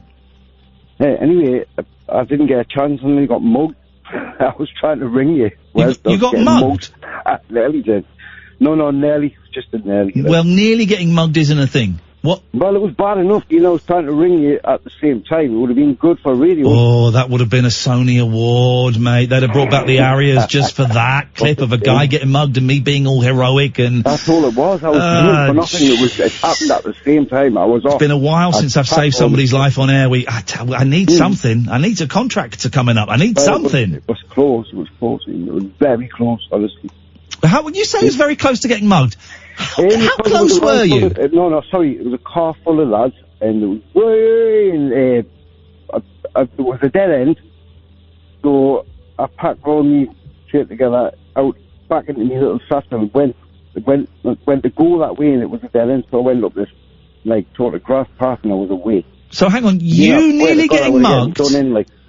You nearly getting mugged? Was a car full of lads opening their windows and going, "Hey!" No, Ian, the vibe. Darren. The vibe, but honestly, what going to do is in, man.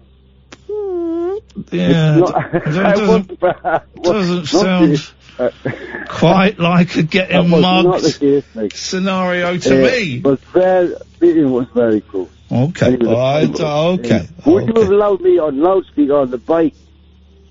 Okay, all right. Darren, nice. Anything else before I cut you off? Because it's quite a muffled line, but I'm enjoying our conversation, but it's muffled. No worries, take care. All right, mate. Have a nice weekend. Thank you. Let's go to Mark. Hello, Mark. Good evening, Ian. How are you? I'm great, Mark. Good. What you got? Just a quick... When you was away... Are you on speakerphone? No, I'm not on speakerphone. Are you on, Bluetooth? No. You are firmly at my ear. It's a terrible, terrible line. It's because I'm at work. Oh. Okay, go on. So when you was away, Nigel was talking a little bit about that you might be having his pip took off him. Yeah, I heard that. Yeah, I heard that. Has there been an update on that? No. That's all I was wondering. I don't know why I heard that call, and I texted Catherine either that night or the next day, and I said, Michael, I said, Nigel's going to be made homeless, isn't he? And she went, I don't know. I said, yeah, listen, I predicted this years ago, right? And then when his mum died, I had this conversation with Kath. Here's my prediction for Nigel's situation. So they're talking about taking his benefits off him, and because he needs to go to work. They will think that he is capable of working, which of course he is if he's listening, but you know what I'm saying. They will take his benefits off him. He won't be able to pay his rent. He'll get kicked out and he'll end up homeless. That's what's going to happen. That's my prediction. I'm hoping it turns around, but I can just see it getting, this whole situation, incredibly sad, getting a little bit worse and a little bit worse and a little bit worse. And, I like Nigel. He's a good man, and that would break my heart if that happened. I didn't know he could play the drums until I saw a video of him today. He's a great drummer. On, not Instagram, Twitter. He's a great, don't look at too many of his videos, because some of them are a little bit sus, but he's a great drummer. This whole situation it's in is crazy. It's awful. And I see that on a daily basis. Yeah. Of people that we go to support in these PIP meetings. Mark, you work as a carer, don't you, Mark? For anyone wondering, why you're sticking your beak in and why you know so much, it's because you see this all the time. It's happened with people that we look after in our own homes, that we look after, not on outreach that we do. And it's crazy. People that can't work, who are severely, highly autistic, who will never be able to work, who can't really communicate, they're taking it off them. Well, you hear so many stories anyway of people who go and are told that they're fit to work, have their benefits stopped, and then they die. I'm laughing because it's so ridiculous. But then they die like 3 months later because they were not fit to work, and those are ones that where it can be quite, but it's a huge percentage, and I want to say it's like 70-something% of appeals, but I don't know the exact figure, so I'm kind of backing off a little bit, but it's a huge figure of people that are denied their PIPs because they can work, and then they appeal, and the person appealing wins the appeal, and they get paid out. I don't know if you know how it works. Go on. So you have your assessment with a healthcare assistant. Yeah. They make the decision, and then if they then say no, you're not having it no more, then you appeal it. It goes back to a panel. Yeah. And they say no, and then it goes to a court, which is a judge, a barrister, and a doctor. But when they do these appeals, it's normally in like a different city. Yeah. Right. Okay. So I've got to go to Birmingham next week to an appeal. Now, isn't that so that there is no bias? Is that why they do it in a different city? So that there's no local council bias. It's completely fresh set of eyes. It could be, but I think it's for awkwardness. Oh, to make it hard for the person to get there. Yes. Yeah. So then they kind of just drop the whole situation. It's a lot of hassle. Like the case, like when you're in the meeting in the courtroom, it's like 2.5 hours, 3 hours. Yeah. So it's a lot of hassle and it's a lot of scrutiny. So yeah. I don't know. I did hear Nigel's call last week. I was listening on my sofa bed on my holiday in Rome that weren't cheap. It was a great holiday, but I did moments like that when I felt not guilt, that would be wrong, but the fact that I was enjoying a nice holiday that had cost me a few quid, and I'm hearing a fella might end up homeless, a fella that we've got a close connection with. It didn't sit comfortably with me, and also I can't see what more we can do. Well, there's nothing more we can do. There's nothing more you guys can do. But the guy that helped him, I can't remember what you guys call them. The advocate. The advocate, that's the one. We don't use them. Right. Because we are kind of the advocate. I'm just hoping that he does his best for him.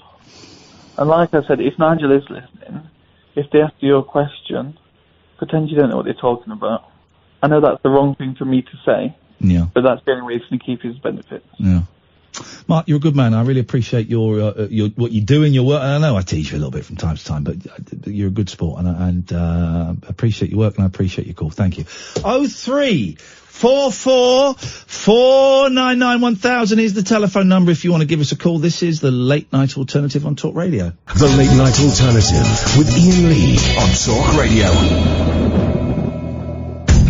There we go. It just kind of drops into the old thing. So I'm looking. So we played The Cleaners from Venus, and I'll play the full song. Ilya Kuryakin Looked at Me. I'll play it after the news at midnight.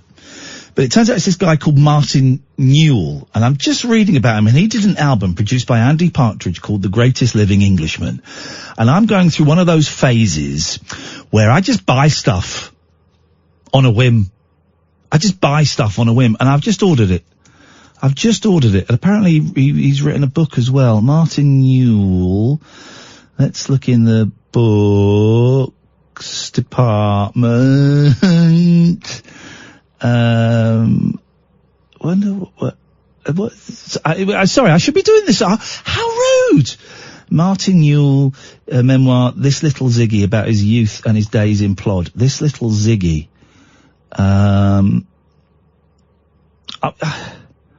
Oh, what the hell? In for a penny. In for £7.99 on a book I've never heard of. Let's do it. 0344, dear listener. 499-1000 is the telephone number. If you want to give us a call, you can. If you're waiting for the question, if you're waiting for the topic, there is none. We just sit here and just chat and just talk about nonsense and life and art and love and pain and heartbreak and cats and kung fu films or whatever you want to talk about, man. I don't care. Pretty much anything goes. I regret saying that just before this call. Let's go to George. Good evening, George. Good evening, Ian. Good evening, George. This is call number 2 of 7. Second wonder. Okay, second wonder. And it's been very synchronistic this evening. Jogging memories of Peter Blake and Viv Stanshall and Robbie Williams. I interacted with all of them. Gosh. Through Ian Dury. They were all friends of Ian. Yep. And, it's just... what was your interaction with Sir Peter Blake? I met him a few times, and I met him. Hang on, we've got to stop you there. We've got breaking news. Peter Fonda has died. I'm sorry, Easy Rider fans, but Peter Fonda has died. Carry on, George. He's died and gone to Rainbow Land. No, he's dead. No, he's gone to Rainbow Land. No such place. So tell us about Sir Peter Blake. Well, he was a very, very nice man. There we go. Great story. Great anecdote. Thank you. So what have you got for us tonight, George? And let's keep it snappy. Well, I was thinking of Nigel as well. And a call he made last week, not the call you're talking about, but the call where he was talking about dreaming about his mother and feeling that she was watching over him, and I'm sure she is, and that's where the Rainbow Land bit of synchronicity comes in, because I would love Nigel to make a hit record out of the poem I wrote. And how is Nigel... Be realistic now, George. Come on, man. How is Nigel going to make a hit record? By recording the poem I wrote. Okay, okay, I'll ask you the question again. How is Nigel going to make a hit record? By recording the poem that It doesn't... That's not how hits work. No, this would be a hit. That's not how hits... work. You don't just record it. You don't just get a guy who lives on his own in where does he live? It begins with M. I want to say Margate. Like Maidstone, thank you. You don't just get a guy, a single guy in his 60s to record a poem and it becomes a hit. It's a little bit more involved than that. I don't think so. No, it is, mate. It is, because you then have to release it and people have to buy it. No, people would buy it. No, they wouldn't. They wouldn't. It doesn't work like... George, come on, man. Now you're either ill or you're being deliberately obtuse. You know that is not how hit records are made. And also, the whole chart industry is not what it was. It's all based on plays and things now.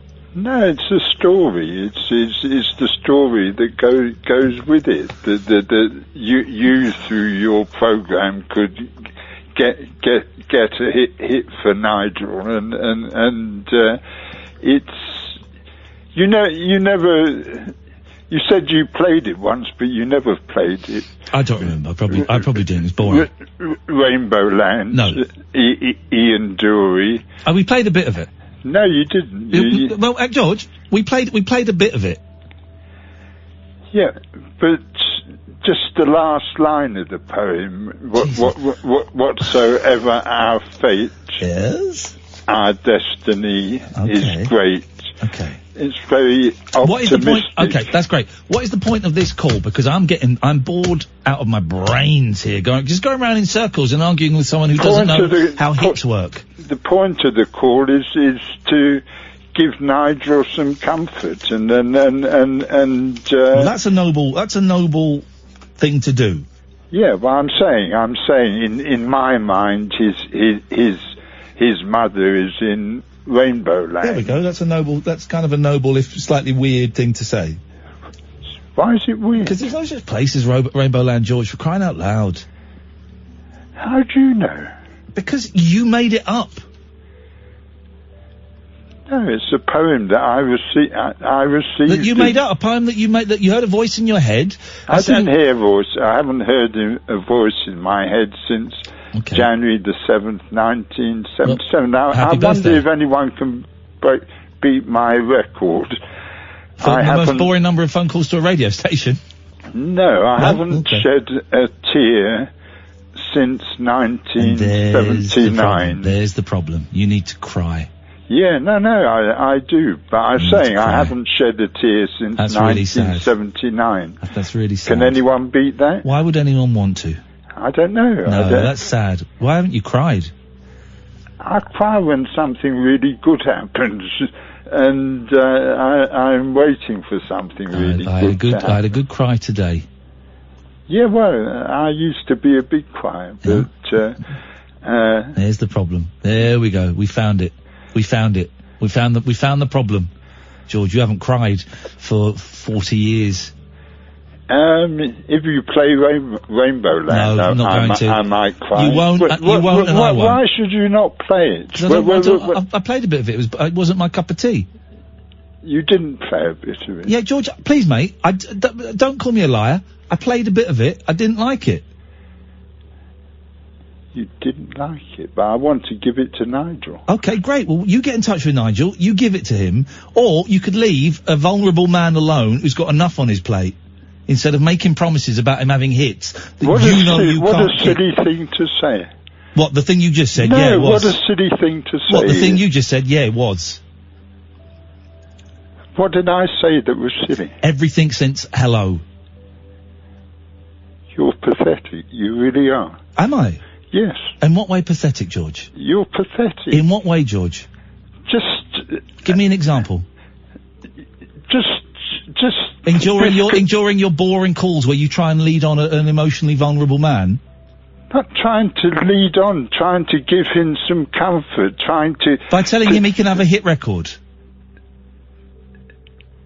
He will listen to the poem and he'll make a hit out of it. But there you go, George. That is rubbish. He will not make a hit out of it. He can't pay his own phone bill, mate. What's that got to do with it? It means he doesn't know how to do some things. And he's certainly not going to be able to make a hit record out of it. Yes, he is. Oh, Jesus, what you're saying is dangerous and poisonous. Sorry? What you're saying is dangerous and poisonous and exploitative. What is dangerous and poisonous and exploitative? I'm not going to explain it because you won't listen and you'll just say I'm being pathetic. No, it's you that don't listen. No, it's me that do listen. I listen to your boring calls all the time and you're promising someone a hit record, someone who is emotionally vulnerable and is confused, and you cannot give them a hit record. What stupid, arrogant, dumb thing to say. It's not stupid and it's not arrogant. It's a lie. It's a lie. It's a lie. I don't understand you. I really don't. No. Oh well.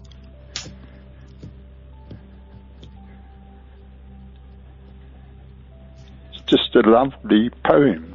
Great. Well, enjoy it. Dig it. It ain't going to be a hit record and Nigel's not going to have a hit with it. Not if you don't play it. Well, even if I do play it, which I'm not going to, he won't have a hit record with it. Why are you I mean, see, here's the thing. I struggle to argue with you because I think maybe you're ill, and I'm arguing with someone who's ill because nobody can be this dumb, George. Nobody can be as dumb as you're being. I've linked myself to a biblical prophecy. Great. Okay. I've linked myself to McDonald's. What doesn't mean anything. It does mean a lot. It means last night I bought 3 burgers. I bought 3 burgers and they only gave me 2 and I didn't find out until I was on the A40 and I was furious. That's what it means. No, that prophecy, the spirit of truth, is also called... How many of your prophecies have come true? I haven't made a prophecy since 1985, since when I became an apprentice prophet. Okay. So, and how because many? I did prophesy a few things back in 1985. Well, one of them was that didn't come true. No, so and then I became an apprentice prophet, and I haven't prophesied anything since. Sorry? I said okie dokie. Well, you've got the. You think you're going to write the winning entry for next year's Eurovision? Yes, I do. The lyric will be the winning lyric of the 2020. Have you submitted that? No. To any? No, they're different musicians that are putting their. Because you kind of got to get your entries for next year's Eurovision quite soon. I don't think so.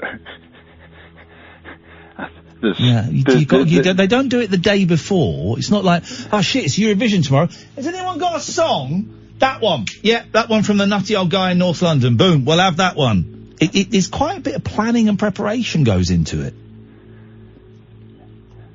Whatever will be, will be. Okay, now say something that means something. Everything is written. Okay, now say something. Everything is scripted. Now say something that means something. Preordained. Now say something that means something. I'm telling you that everything is preordained. Okay. My favourite limerick. There once was a man who said, "Damn, it is borne in on me that I am an engine that moves in predestinate grooves. I'm not even a bus, I'm a tram." And we are all being remotely controlled to act out whatever part we're acting in. Okay, I actually just glazed over there and started reading tweets. So, if I'm bored, the listener was probably bored about 7 minutes ago. Thanks for the call, George. Ian Dury, Rainbow Land.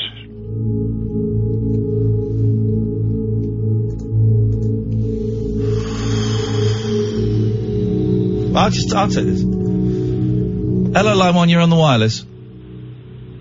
Hiya, it's Clive. Hello. How you doing? You alright? Yeah, what you got? I seen something on YouTube the other day. It was Nightcaller, a documentary from the 80s about Clive Ball. Oh, do you know what? I was flicking through that the other day. Hey, listen, can we give you a call back and you come back on after the news?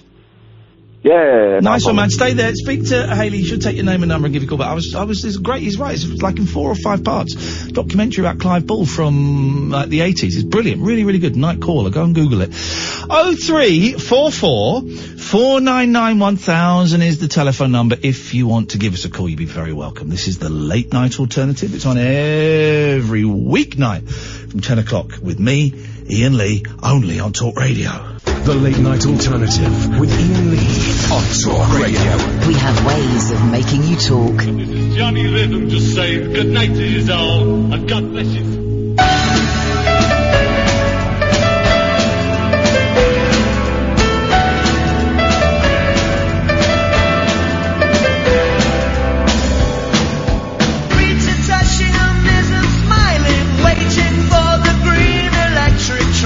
Take her down to London, where she will see Mr. Wilson standing by the iron railings, opposite the chestnut palings. David Hemmings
song.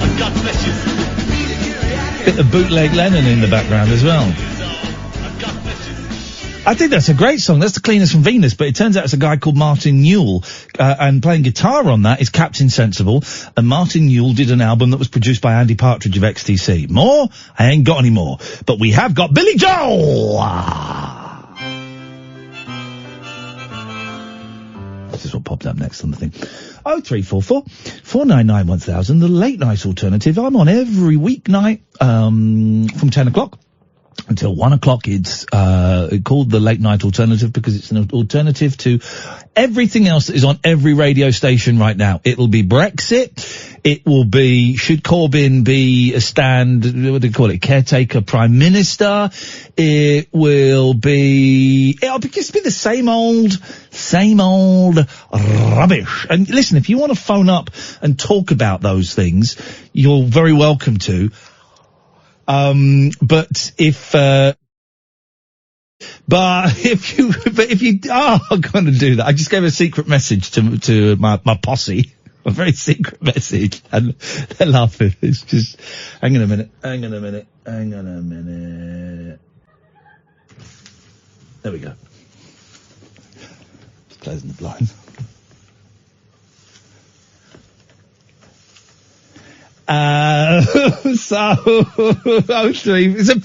Don't do private jokes on the air. Don't do private jokes on the air. Do popular jokes. Hello, Clive. Right. Well, everything else is just a load of formulaic crap, ain't it, really? The other phone-ins, it's just, this is the issue of the day, phone in and be angry. Don't want to listen to that. I like listening to people phone in and talk about, But you're quite angry about that. You need to let that anger go. Do I? Yeah, let it go. Oh, there we go, it's gone. God, there you go. Right. Nice and straightforward. Beautiful. I love it. Thank you. How much do I owe you for that? Did you know what? That's a free one. I'm giving it away free. Lovely. My pleasure, brother.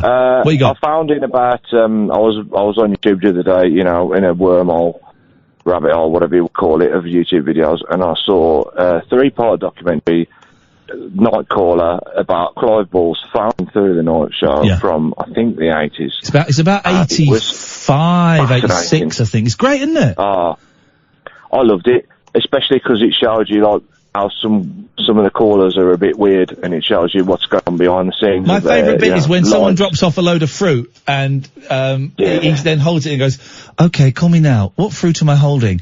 And Clive Bull is one of the greatest broadcasters in this country. I think he's great, and people go, "Oh, he's really boring." No. He's amazing because he can turn his hand to anything. Here we go. Here we go. Lines are open now till 6 a.m. for you to call in when you feel the urge on 071 973 9733.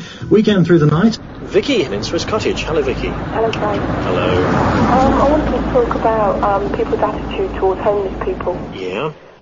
It was last July, day before my 17th birthday. I was kicked out of home, and I came straight up to London and was sort of living on the street for about 6 weeks. It's some programme, man. You go and find it. Yeah, it's 3 parts, and it's only had 4,000 views, and it's such a good... It's wonderful. How did you find it? Did you stumble across it? It just came up in recommended videos on YouTube, which is a lot about the kind of stuff I watch. But there you go. But I recommend it to anyone who likes phone-in radio, especially the stuff where it's just, people phoning in and just talking about whatever, and it's not so... And that's the thing, and that's a really hard thing to sell to, like, the boss of a radio station. So what do you talk about? Nothing. Okay, so do you do the news? No, not really. Okay, it's just natural, I mean, it's just, unforced. Conversation. It's not some, and then talk about this, tell me your views on blah, blah, blah. Oh, clear off, man. It's boring, everyone else doing that. And here's the thing, right, Brexit, right, has killed phone-in radio, because if you're not doing a show about... but this station as well, if you're not doing a phone-in about Brexit, right, I could get so many more listeners if I talked about Brexit all the time, right? I mention it maybe once every 6 months. But everyone else is doing Brexit, and that seems to be what the majority of people want. It's just the obvious thing. Tommy Boyd used to say, there's too much anaesthetic floating around. Oh, that's good. And there's, everything's too soft and predictable, and that's why you need somebody on the radio who's just going to do something a bit, different and unpredictable. Anyway, it made me think I'd love to see a modern day equivalent of that documentary going behind the scenes of some of your frequent callers. I'd love to see that bloke in Wales that always rings up as an argument and doesn't know what you're talking about. Oh, you don't mean Chris, do you? Yeah. I'd find that fascinating. Rainbow Hang George. on a minute, Clive. Chris. All right. Chris, do you want to say something? Really? Is he having a go at me? Just because I live down in Wales. I cheeky git. I thought I was being sensible on the radio. You have that Rainbow George and what's the other lad who keeps on wanting to sing all the time? You're my favourite caller. Pardon? Your favourite caller. I'm disappointed now. So why? You think you put me in those categories to Rainbow George and the singer. So what's wrong with her? Well, you're a regular caller. What's wrong with her? I'm not. I only rang a couple of times. Oh, come off it, mate. I've rung more than 5 times and you've rung 10 times that. You Brummy? No, I'm from the Black Country, mate. Well, take it back. Take it back. Take it back. That's the most offensive thing you could say to someone from the area. Well, you could say that. Diolch yn fawr.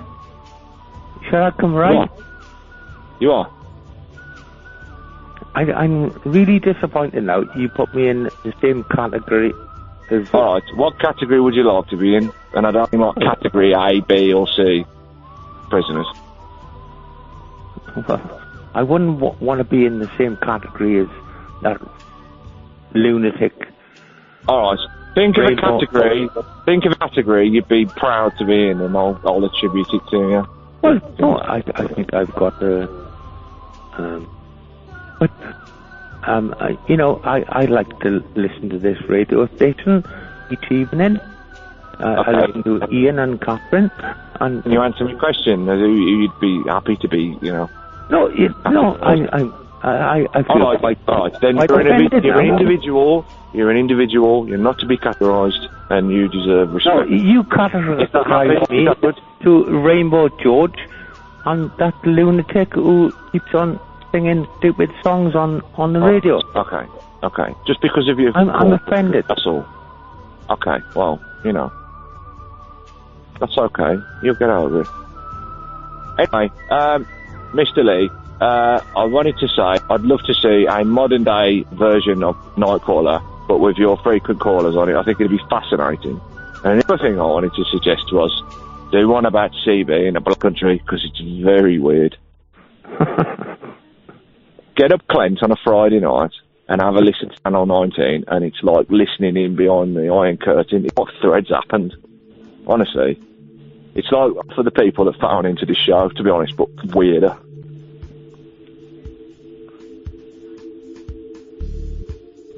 You still offended?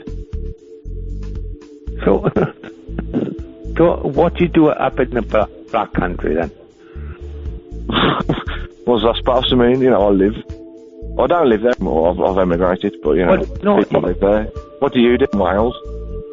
Apart from the obvious. What do you mean, apart from the obvious? Oh, what's that?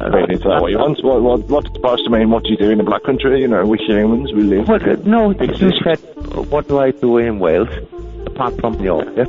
What do you think I do then? Phone in radio shows and getting confused. What else? Stereotypical now. Why do you want to stereotype people in the Black Country? How can you say that? No, we'll do the same. It was a question I asked you, and you just said to me, what do you do down in Wales? Yeah. Go on then, tell me what you think. Same question back at you, mate. Same question back at you. Don't ask a question that you can't answer. Pardon? Don't ask a question you can't answer yourself. No, you just said to me, what do we do down in Wales? What do you think we do? I don't know. That's a question you asked me and I threw it back at you. No, you asked me. Go on, tell me. You said, what do you people do in the country? And I said, what do you people do in Wales? Well, no, I imagine they're nice. You know, you live north of Birmingham. Incorrect. To the side. Okay, I do apologise, sorry. Right. So what do you think we do down in South Wales? Come on. You started it. Go on, finish it.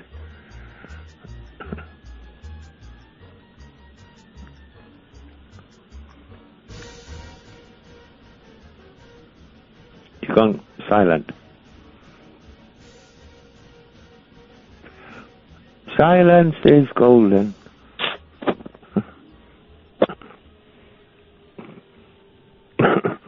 See, don't judge anybody who lives in Wales.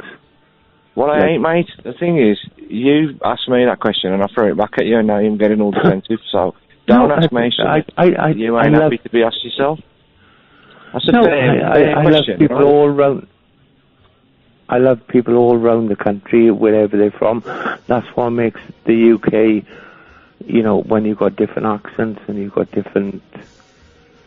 You don't have to judge people just So what's your point? Well, no, you asked me. We always do... I didn't. You asked me, yes, and I asked you the did. same question, and then you started moaning. Don't swear, there's children listening. I'm not moaning. No. Oh, yeah. It's all you Brummies up there. I'm not a Brummie. Second time, black country, the area. Not a Brummie.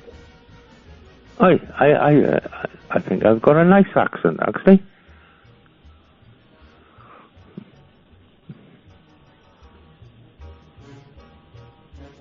But I want to ask you, when you ask me, what do we all do down in South Wales? And you haven't asked my question. What do we do down in South Wales then? What do you think we do? Come on. You can be as much stereotypical or racist as you want to. Go on. Grab pussy! There's no need of that. Yeah, baby. Grab pussy! There's no need of that. What are you beefing on about?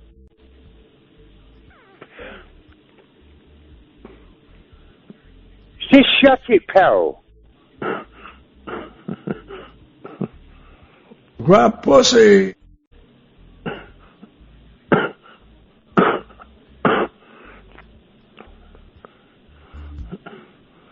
We have... Grab pussy! You know what I mean. Come on. We can speak other languages down here. We can speak French, Italian, Spanish, and what do you speak up in the Black Country?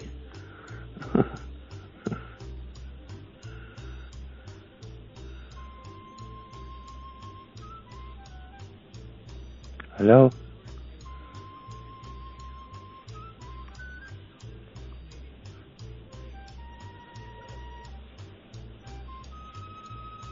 Hello? Hello, Alistair speaking.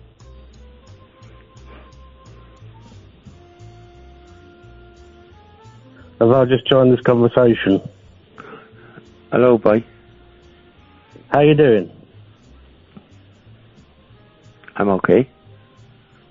Did you have any problems at the shop over the road today? Because I know that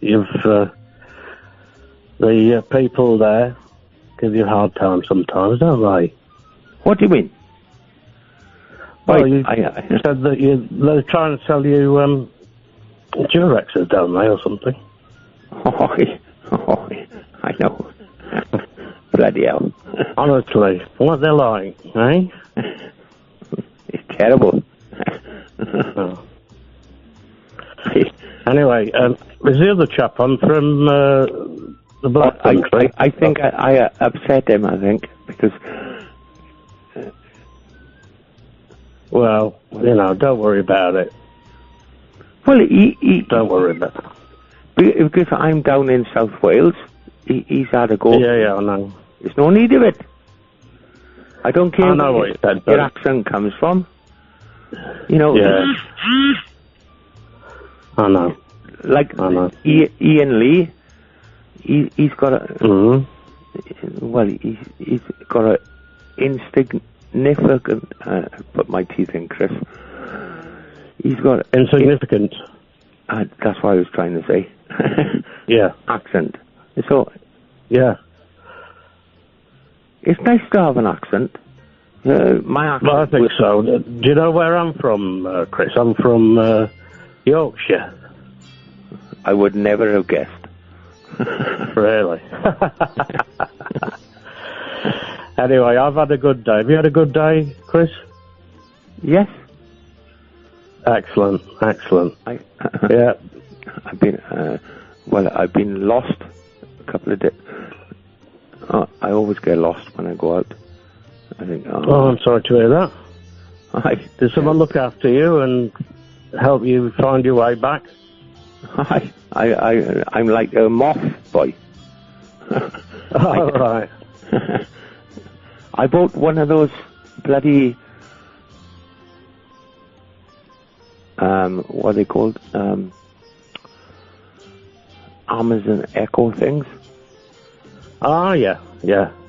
I've got one, but I don't use it because it annoys me. But yeah, so does it help you then? I bought one of those lights, so as long as I got a porch light on, and I turn it on, and as long as all my neighbours haven't got the same bleeding lights on, because otherwise I end up trying to put the key in my next door neighbours. Oh, I do apologise. Oh, I'm sorry. I know. That's the trouble when you go blind, boy. Yeah. It's quite awkward. Yeah. How long have you been blind, Chris? If you don't mind me asking.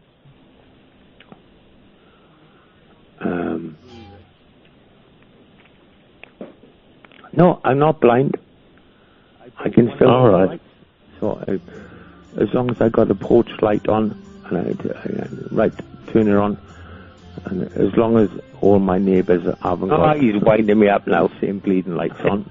Because otherwise I end up trying to put the key in my next door neighbours.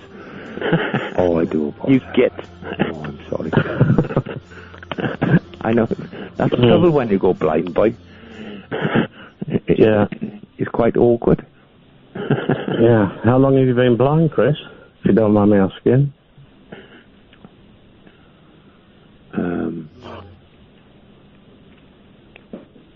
No, I'm not blind.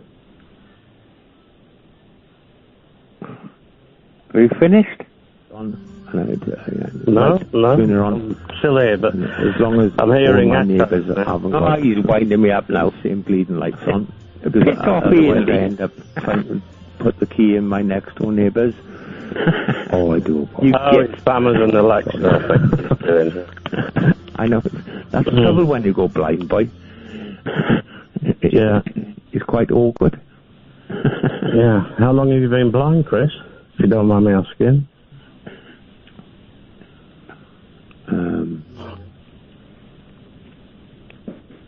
No, I'm not blind. Anyway, did you hear that story about a chap who had an Amazon Alexa, okay? And he cancelled, he cancelled the subscription. I end up trying to put the key in my next door neighbours. Oh, I do apologise. It's Amazon Alexa, I think. I know. That's the trouble when you go blind, boy. Yeah. It's quite awkward. Yeah. How long have you been blind, Chris? If you don't mind me asking. You swine. I'm not going to let you wind me up. No, I'm not blind.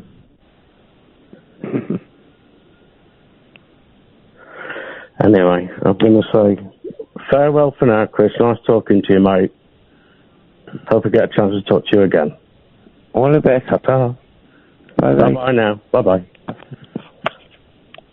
Bloody hell.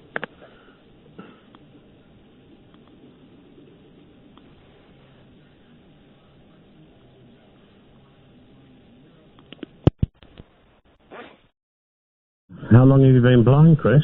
If you don't mind me asking. You swine. I'm not going to let you wind me up. No, I'm not blind.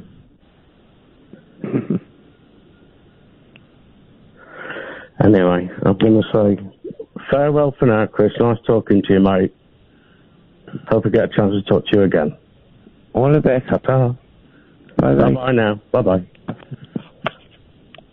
Bloody hell.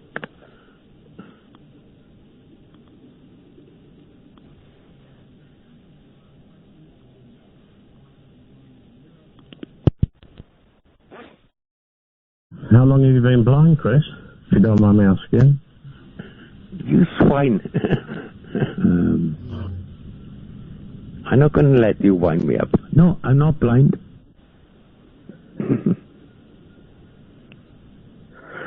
Anyway, I'm going to say farewell for now, Chris. Nice talking to you, mate. Hope I get a chance to talk to you again. All the best. Ta-ta.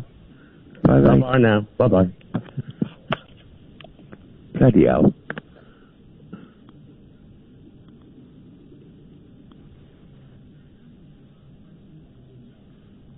Hello? How long have you been blind, Chris? If you don't mind me asking.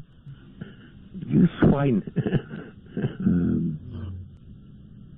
I'm not going to let you wind me up. No, I'm not blind.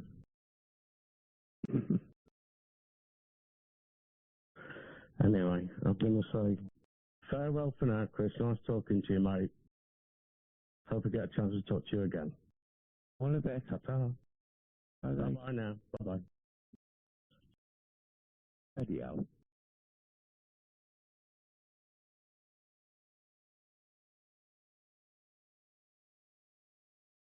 Hello? How long have you been blind?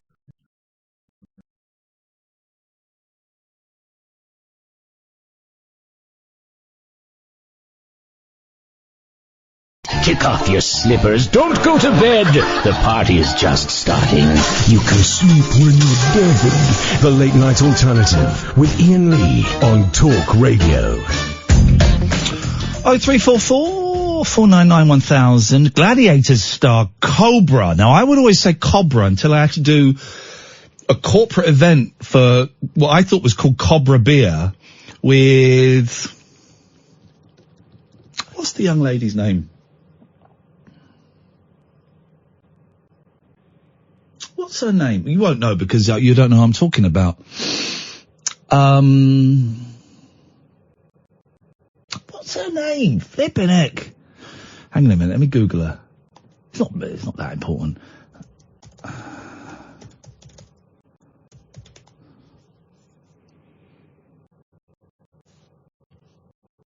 What's her name? I can't think of her name.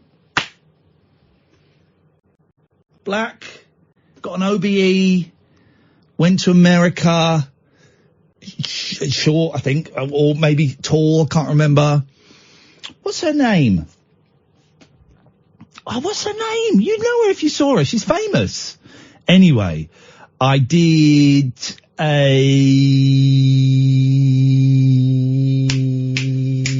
She keeps a moe a shandon. Now, what is her name? Can't think what her name is. Anyway, we did a thing for Cobra beer, but I pronounced it Cobra, and she took me to one side and said, Ian, I think it's pronounced Cobra, and I was mortified. But now I really make sure that I say Cobra every single time. No messing around with me. It's Cobra. I wish I could remember the young lady's, Jackie Brambles. No, it's not Jackie Brambles, Martin. It's Jackie Brambles Black. You're worse than these callers, just saying names at me. No, she's a young woman. Very Channel 4. She interviewed Tony Blair, and that's how she got her OBE. And it was to try and make politics, young. Oh, what was her name? I can see her. I've worked with her. If I saw her in the streets, one of the few people I would say, all right. June Sarpong. Thank you, Kerry B. On Twitter, Jackie Brambles. Jackie Brambles. June Sarpong. Thank you so much, Kerry. Yeah, June Sarpong took me to one side. I think it's pronounced Cobra. She did it in that way. She did it in a really nice, kind way, where it wasn't, Ian, it's pronounced Cobra, you absolute melt. She said, Ian, I'm not 100% sure, but I think it's pronounced. She did it in a really sensitive way, so that I didn't feel quite as much as a massive bell cheese. But I still felt. Anyway. Gladiator star Cobra has dished the dirt on all the behind-the-scenes secrets of the popular competition game show. Yes. Michael Wilson, who's that? Oh, that's Cobra. 55, has divulged on details regarding sex, drugs, and partying. In a candid interview explaining that the cast are having so much fun while boozing all night during end-of-show parties. I love the Gladiators. One day, I do think that Jet and I are still think we're going to get married. I had such a crush on Jet. I mean, Diane Udale is her name. I think she's like a psychologist now or something. And I was on a Big Brother spin-off show with her, and I got all unnecessary because I had such a crush on her. With their beefy bods and stunning good looks, Cobra also explained to the Mirror that there was a lot of sizzling romances amongst the Singletons. That was a genuine Freudian slip. Which would result in a lot of noisy bedroom action. Explaining that they were all of a similar age with similar interests. They were horny young people. There's no problem there. Come on. Michael confessed, I used to drink too much during the first 3 years. We didn't know whether we would be asked back, so we would party. Ironically, I never used to drink a drop before I was on Gladiators. Despite having booze regularly flowing, it's a strange phrase, thanks to hospitality twice a day, he revealed they would often be warned about their drinking habits by producers who enforce school reports. But there's Jet. There is Jet. Oh. And, there's Hunter. And if you look closely, there's little Hunter as well. This is little bow and arrow. My sister worked on Gladiators, not as a gladiator, don't be stupid. She said it was a nightmare show to work on. There was a lot of, I'm not saying any of the gladiators partook in this, but a lot of the behind the scenes people, there's a lot of cocaine going around. TV in the 90s, guys. TV in the 90s. Speaking about the steamy antics between cast, Michael noted as Cobra, there were a lot of off-screen romances, confessing the room next to me was noisy. Every now and again there was a bit of banging on the walls. Yes, man. With the talk turning more serious, he spoke of the show's star. No, not the Wolfman. Gladiator Shadow battling a serious drug problem. Oh, look, was Sharon Davis a gladiator? Was she really? Well. Shadow, real name Jefferson King, had been doing cocaine and steroids for 6 months. However, producers kept turning a blind eye to the situation. However, it wasn't long before his drug addiction hit headlines. He was booted off the show. Here we go. Good news. After 10 years of battling his demons, Shadow has now turned his life around and works in a drug rehab clinic. Good for you. This comes after Cobra detailed his own plight, revealing that he is back on the mend after undergoing a hip replacement weeks after battling pneumonia earlier this year.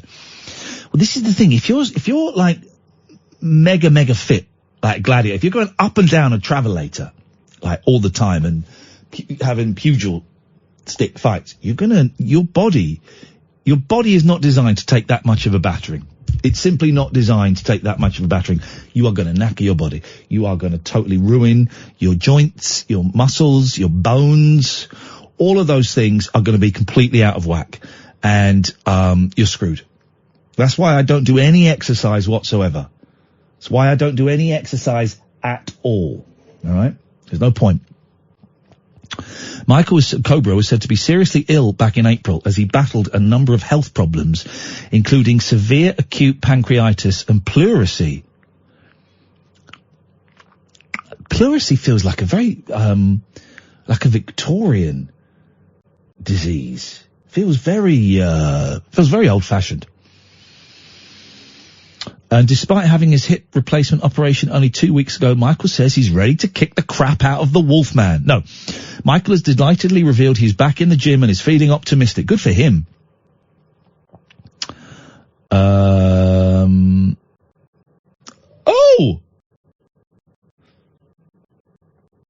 Gosh, there's Cobra now. I tell you why I'm sounding surprised.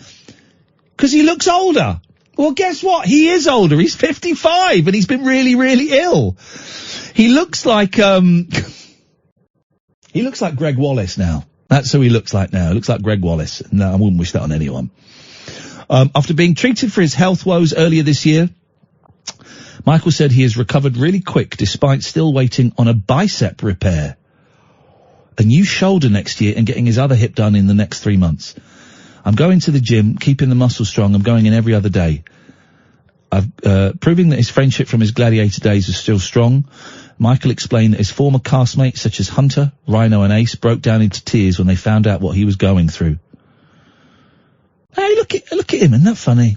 Isn't it funny? People get older. That's what I'm marveling at. James, I'll be with you in a second. Michael revealed, this is a great sentence, Wolf texted me the other day. They all phoned and sent loads of abusive texts. Big, butch men can't be too sentimental. Come on, Cobra. Come on, it's 2019. A few broke down when they heard I really wasn't well. Hunter, Ace, Puma, Rhino and Crabstick. I was really ill in that hospital. I wasn't sure if I was going to get out. Now every day I see it as a bonus.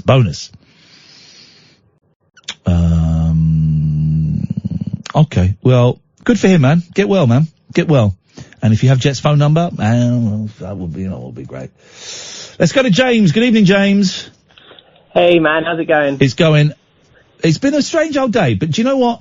I feel like I have dealt with today, as an adult. I think it might make a few things a little bit worse for me, but if it does, I'm kind of ready for it. So I'm good. And I got the boys tomorrow. So yeah, I'm all right, man. How are you doing? I'm good, thank you. I mean, you sound good. Generally, I'm all right. I've been brilliant until today, when it was a little bit, Jeff. But it's all right. It's all right. I'm in a good place. Cool. I have no idea what's going on, but just you stay strong. Thank you, brother. Keep at it. Yes, man. Yeah, no, I've been in a film with Jet from Gladiators. What kind of film? Sadly, just a fantasy film. But so it was a kind of crowd-funded film which had Jet from Gladiators, Diane Newsdale, and Brian Blessed in. Brian Blessed! I ate a baby's head with my penis! So I was like, yeah, I'll throw you some money towards it if I can be in it. So I did, and before I knew it, I was sitting in hair and makeup with Jet from Gladiators, discussing about when they were at Wembley Arena in 1992, where she broke her neck, I think. No. And I was there live as a little 6-year-old kid in tears. Wow, man. So she had this amazing anecdote, and I was just like, yeah, it was my first live event, and I really enjoyed it. But remember that the most traumatic time of your career. Jeez, you should sue her for being so hot. I'm looking at her now, and I mean, she was a very. When was Gladiators? 94. Probably finished about 96. 96? Was it that This late? was 92. It was 92 at Wembley. Right, okay. Then, and I think it still went on, and then it had the versus US gladiators and all that kind of watered down then, so crap. as an 18, 19, 20-year-old guy, as I was, Jet was a very important figure in my life. There's no make no bones about it. Well, there was one bone, but she was a very important figure in my life, and I have had the privilege of meeting her and speaking to her, and one day marrying her. She's lovely as well. She's lovely, and I was brought up with her, and now she brings me up. Sorry. There you go. All right, nice one, James. What was the film? It's called Eric and the Barbarian. It's won quite a few awards actually. It's done all right. So I hope there's only one way. There's only one way to judge a movie, and we go to IMDb.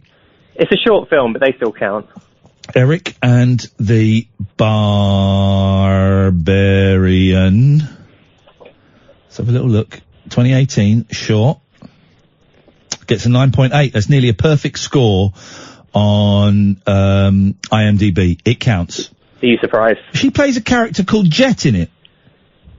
But that doesn't surprise me. Okay, nice one, James. Thank you very much for that. 0344 499 1000. This, dear listener, is Talk Radio. The Late Night Alternative with Iain Lee on Talk Radio.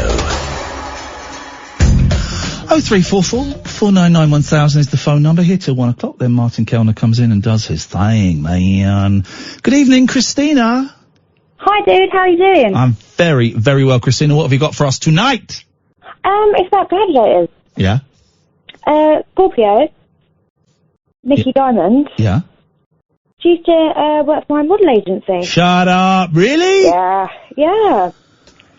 When I went in, when I was a youngster, I went in, she said I looked like Linda Lastardi. Oh, blimey, flipping heck. Yeah. Oh, I'm looking at Scorpio now. Gosh, yes, I remember Scorpio. She was, listen, they were all fine-looking human beings. The men and the women on that show were all beautiful. Maybe the wolf wasn't beautiful. He was rugged. But they were all fine specimens of what can be achieved in beauty. But, gosh, yes, Scorpio.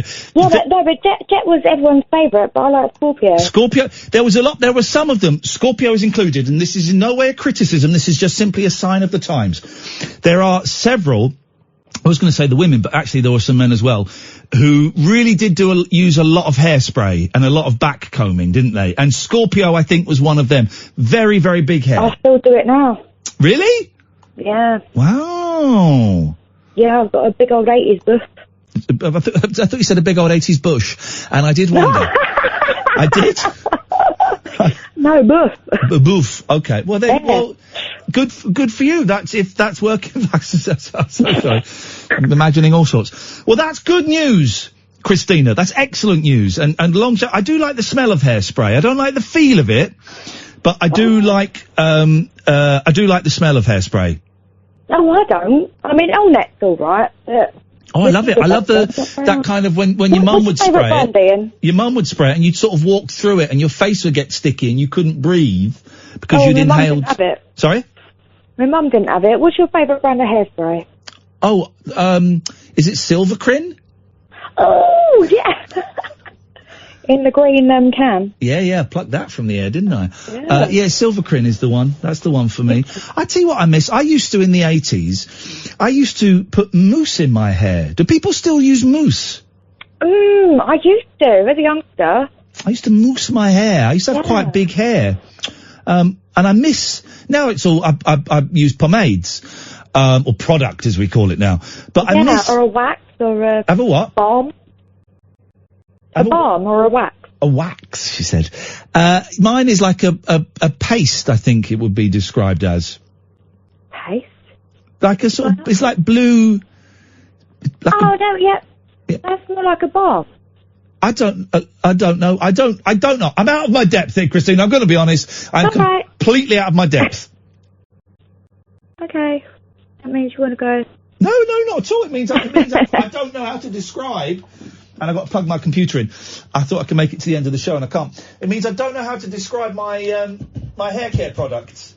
What you drinking? It's pomade. What you drinking? Lilt. Pineapple and grapefruit. It's totally tropical taste, isn't it, that? It is, yeah. I mean, I do like a bit of a bongo now and again. Well, they apparently they're doing that in the Congo. I like Kiora, but I'm not allowed to. It's too orangey for my crow. Yeah, I'm not allowed to sing it, am I? You can. It's too orangey for crows. It's just for me and my dog. Do you remember Vitalite? Vitalite? I don't know what Vitalite is. The Margarine. It had a song with it. I remember the Stalk SB challenge, and it was Leslie Crowther. You're probably too young to remember Leslie Crowther. No. Sorry? How old do you think I am? Like 12? Charming. Well, hang on, how is saying someone is 12 an insult? How is that insulting? unless you're like 15, well, how old are you? 17. Sorry? 17. Shut up, you 17. You're in your 30s. Yeah, I know, thank you. You're welcome. So, okay, who was Leslie Crowther then? He was an actor. No. Well, was he an actor? I don't know if he acted. He was a TV presenter. Yeah. He used to host, Price is Right. Come on down! He used to host Who's Baby? And then he had a terrible car crash in his Rolls Royce and he was brain damaged, and his daughter married Phil Lynott from Thin Lizzy. She was Sarah, I think, if I'm remembering. It's like Martin Kellner will come in shortly and fill me in on all the deets, as he's a little bit more vintage than we are. Why were we talking about Leslie Crowther? Oh, so he would do an advert for Stalk SB, which was, I think you can say, because I don't think they make it anymore. How amazing. Look, we're talking about margarine on the air. Yeah, this is what it's about. It was like really like low rent margarine that was almost lard, right? It was low rent. And people would do like Joe Brown would do the Pepsi challenge. He would do the Stalk SB challenge, and people would eat bread and go, I prefer this one. And they go, it's Stalk SB. And, that's more Harry Seacombe than, Leslie Crowther. But I used to eat Stalk SB. I don't know what the SB stood for. Special brand, maybe. I would eat it out of the tub with a spoon. That's how disgusting I am. Oh. Yeah. What was the other one? Was it gold, or what was the other margarine? I don't remember any other margarines. I think it was just that one. I mean, I'm not a fan of margarine. I prefer butter. Shut up. Butter's too poncy, right? You can't spread it. No, we keep it out of the fridge for a bit longer. Then it stinks. Yeah, that's it. Let's keep the butter out of the fridge. All right. Well, it's going to stink, and then it goes too soft. Margarine. But do you know how they make? Margarine's full of like rubbish. It's not actual anything. It's man-made. Yeah, margarine has got. It's grey when it's first made. Margarine has got plastic in it. That's how they make it. That's how they make it spreadable and so delicious. Oh, different folks and all that. So delicious. Love it. Now butter's good for cooking, but I wouldn't I put it. I prefer a bit of Kerrygold. Get a bit of Kerrygold. The thing is now, you millennials, I don't know what that means. Oh, well, I'm not a millennial. I don't know what a millennial is, actually. I said it and I don't know. But, can we look it up? Because I'm not sure. All right, let's look it up. But everyone's spoilt now. You've got Bertolli, you've got Livio, you've got... No. Shit, that's not butter, is it? You've got all of those kind of things that, what is a millennial? I think I'm just on the edge of it. You're on the cusp, is it? It says donating or relating to a period of 1,000 years. No. A person... here we go. It's a person reaching... This is quite vague. It's a person reaching young adulthood in the early 21st century. So I'm guessing they were born in the sort of early 80s? Is it early 80s? A millennial is born 1981 to 1996. So I'm a Generation Xer. You're a millennial. Martin Kellner's a Victorian. He's a baby boomer. Okay, all right. I'm Generation X. I thought I was on the cusp of millennial. Well, what year were you born? 85. Well, no, you're millennial. You're well in. I don't want to be anything about that. Well, it's tough. It's tough. I know. You're a millennial. When you're born. You have absolutely no say in the matter whatsoever. I know. Oop-de-doodle. Oop-de-doodle. Hoop-de-doodle. All right, thanks for the call, Christina. Sorry. You've done so well this week. Really enjoyed it. Thank you. Well, I got another week of it. Yay! Hey! Whoa. Are you coming to any of our live shows? Yes, I told you the other day I'm coming to the film one. Oh, yeah, you're coming to the film one. I'm looking forward to meeting you. Make sure you come and say it. It's a nice small audience, 65 people. Yeah. There's also a woman coming who posts nudie pictures on Twitter. I know you said that the other day, makes and me- you said I was damn paranoid. I'm very, very uncomfortable. I'm very uncomfortable. Oh. So, everyone, please wear jumpers and scarves. Oh, yeah, I'll wear some weird stuff. Like it. Nice one. Hey, look forward to meeting you, Christina. Thanks very much. Yeah, you too, Ian. Ta-ra, Thank you. bye-bye. Take care. 0344 499 1000. Oh, if you don't get through now, or you will get through now, but you can also phone up Martin Kellner after 1 o'clock. I like my occult, right, and my supernatural and all of that stuff, but I do not believe in the Loch Ness Monster. It was made up by, someone, is Martin there? Can Martin hear me? Someone sent in a text. I think Martin Kellner's national insurance number is 16. Terrible, isn't it? That's terrible. That's terrible. Your phone number ends 2025. You should be ashamed of yourself. That is terrible. But the Loch Ness Monster that's just made up. That's a business. That's a Scottish guy trying to get a bit of business. And apparently listen, Martin's going to come in really quietly. You'll never notice him. Nessie has supposedly been spotted. You can sit there if you want, Martin. Oh, brilliant. For the 14th time where the chair is. For the 14th time this year by a fan of the mythical monster sitting 6,000 miles away in Hong Kong. Michael Yoon was watching the official webcam when he was amazed as a large dark object swam in a straight line across Urquhart Bay for about 3 minutes. He was watching the live webcam feed on Wednesday evening when he saw the unknown object coming out of Urquhart Bay. See, I don't believe any footage now, I don't believe it. Have you seen there's this new thing? And I can't see it, but I think it's because I've got facial dyslexia. Everyone else can see it. Where they can get a bit of old film and they can put someone else's face on it. And there's a bit going around of, like Zelig, like Woody Allen. Yeah, but better than that. They've got a bit of The Shining with the bit where Jack Nicholson's running around with the axe, but they put Jim Carrey's face on it. Now, everyone who's seen it, and I've shown it to, has gone, oh, that's amazing. But I can't see, to me it looks like Jack Nicholson, but everyone says, oh, that's brilliant. Okay. How they're doing that now. I've seen that on YouTube, and it is amazing. It is amazing. But, so they can do anything. So, Chinese lad saying, oh, I saw Loch Ness Monster on webcam. I'm saying he faked it. I'm saying he's a liar. Well, I would take anything you say as gospel, to be honest, because, I hadn't realised till now that you're the voice of Cobra. Now I know that you're Cobra's representative in the United Kingdom. I respect you I did respect you before, but I respect you even more now. What happens to that respect? If that respect is there, what happens when I tell you that gig was 15 years ago? 15 years ago. Yep. And you're still the voice of Cobra as far as I'm concerned. Thank you very much, Martin Kellner. That's what we like. You and Jackie Brambles. Jackie Brambles! Well, there was a name. I knew she went to America. Yeah. And I wouldn't know what she looked like. No. But I've heard her on Radio 1 years ago. You've probably got some clips of Jackie Brambles. I'm going to find what she looks like. She's white. She's white. See, I didn't know that. I remember Jackie Brambles. That's how diverse I am. I don't even know. I didn't even know if you were white or black. Don't see colour. What is on your show tonight?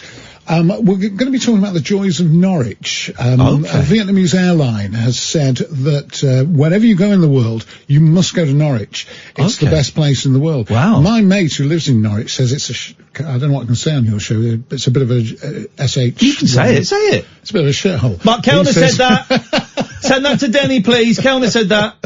So he says that. So I'm going to have a look at the I think I've ever been to Norwich. I've been there a few times. Right. In partridge mode. I've been around. So the Vietnamese, because there was that small little town, wasn't there, that lots of Chinese people were going to and taking pictures of stuff, and it's like a small little sort of suburb, and they were going, why are all these Chinese tourists coming here on buses and stuff? Yes, and then they found out that several Chinese towns were based on the design of this one. Yeah. So, but they're sending Vietnamese people to Norwich. Simply because it's one of the wonders Haven't of the they world. suffered enough? Yes. Dear God. They're saying that Vietnam and Norwich very similar in many ways. Okay. Yeah. Okay. Make your own jokes, yeah. They do like the smell of napalm in the morning. Yes. So, which Norwich doesn't actually smell like. It smells more Norwich doesn't smell of napalm. No, it smells more like urine in the morning. Okay, yes. But, so they're sending them there. So we're talking Norwich. Okay. We're also talking bananas. There's a great banana blight going. Bananas are hate them. It's an interesting, I'm not a huge fan. No. But the interesting thing about bananas is they're so cheap,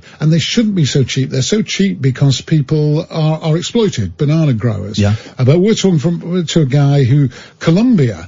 Now, what would you think Colombia's main export is? 2 words beginning with C, coffee and cocaine. Yes, you would think so. But in fact, it's bananas. There's one letter before. Yes, one letter before. All right. And it's one letter before Cobra as well. There we go. Blight. Blue Band was the other margarine. The Blue Band! That was a bit of a local thing, wasn't it? What was your favourite march? That's it. I'm done. I'm back on Monday. Thank you, Hayley. Thank you, Amy. Thank you to Mike McCartney. Stay tuned. Martin's coming up. This is Talk Radio. This is Talk Radio.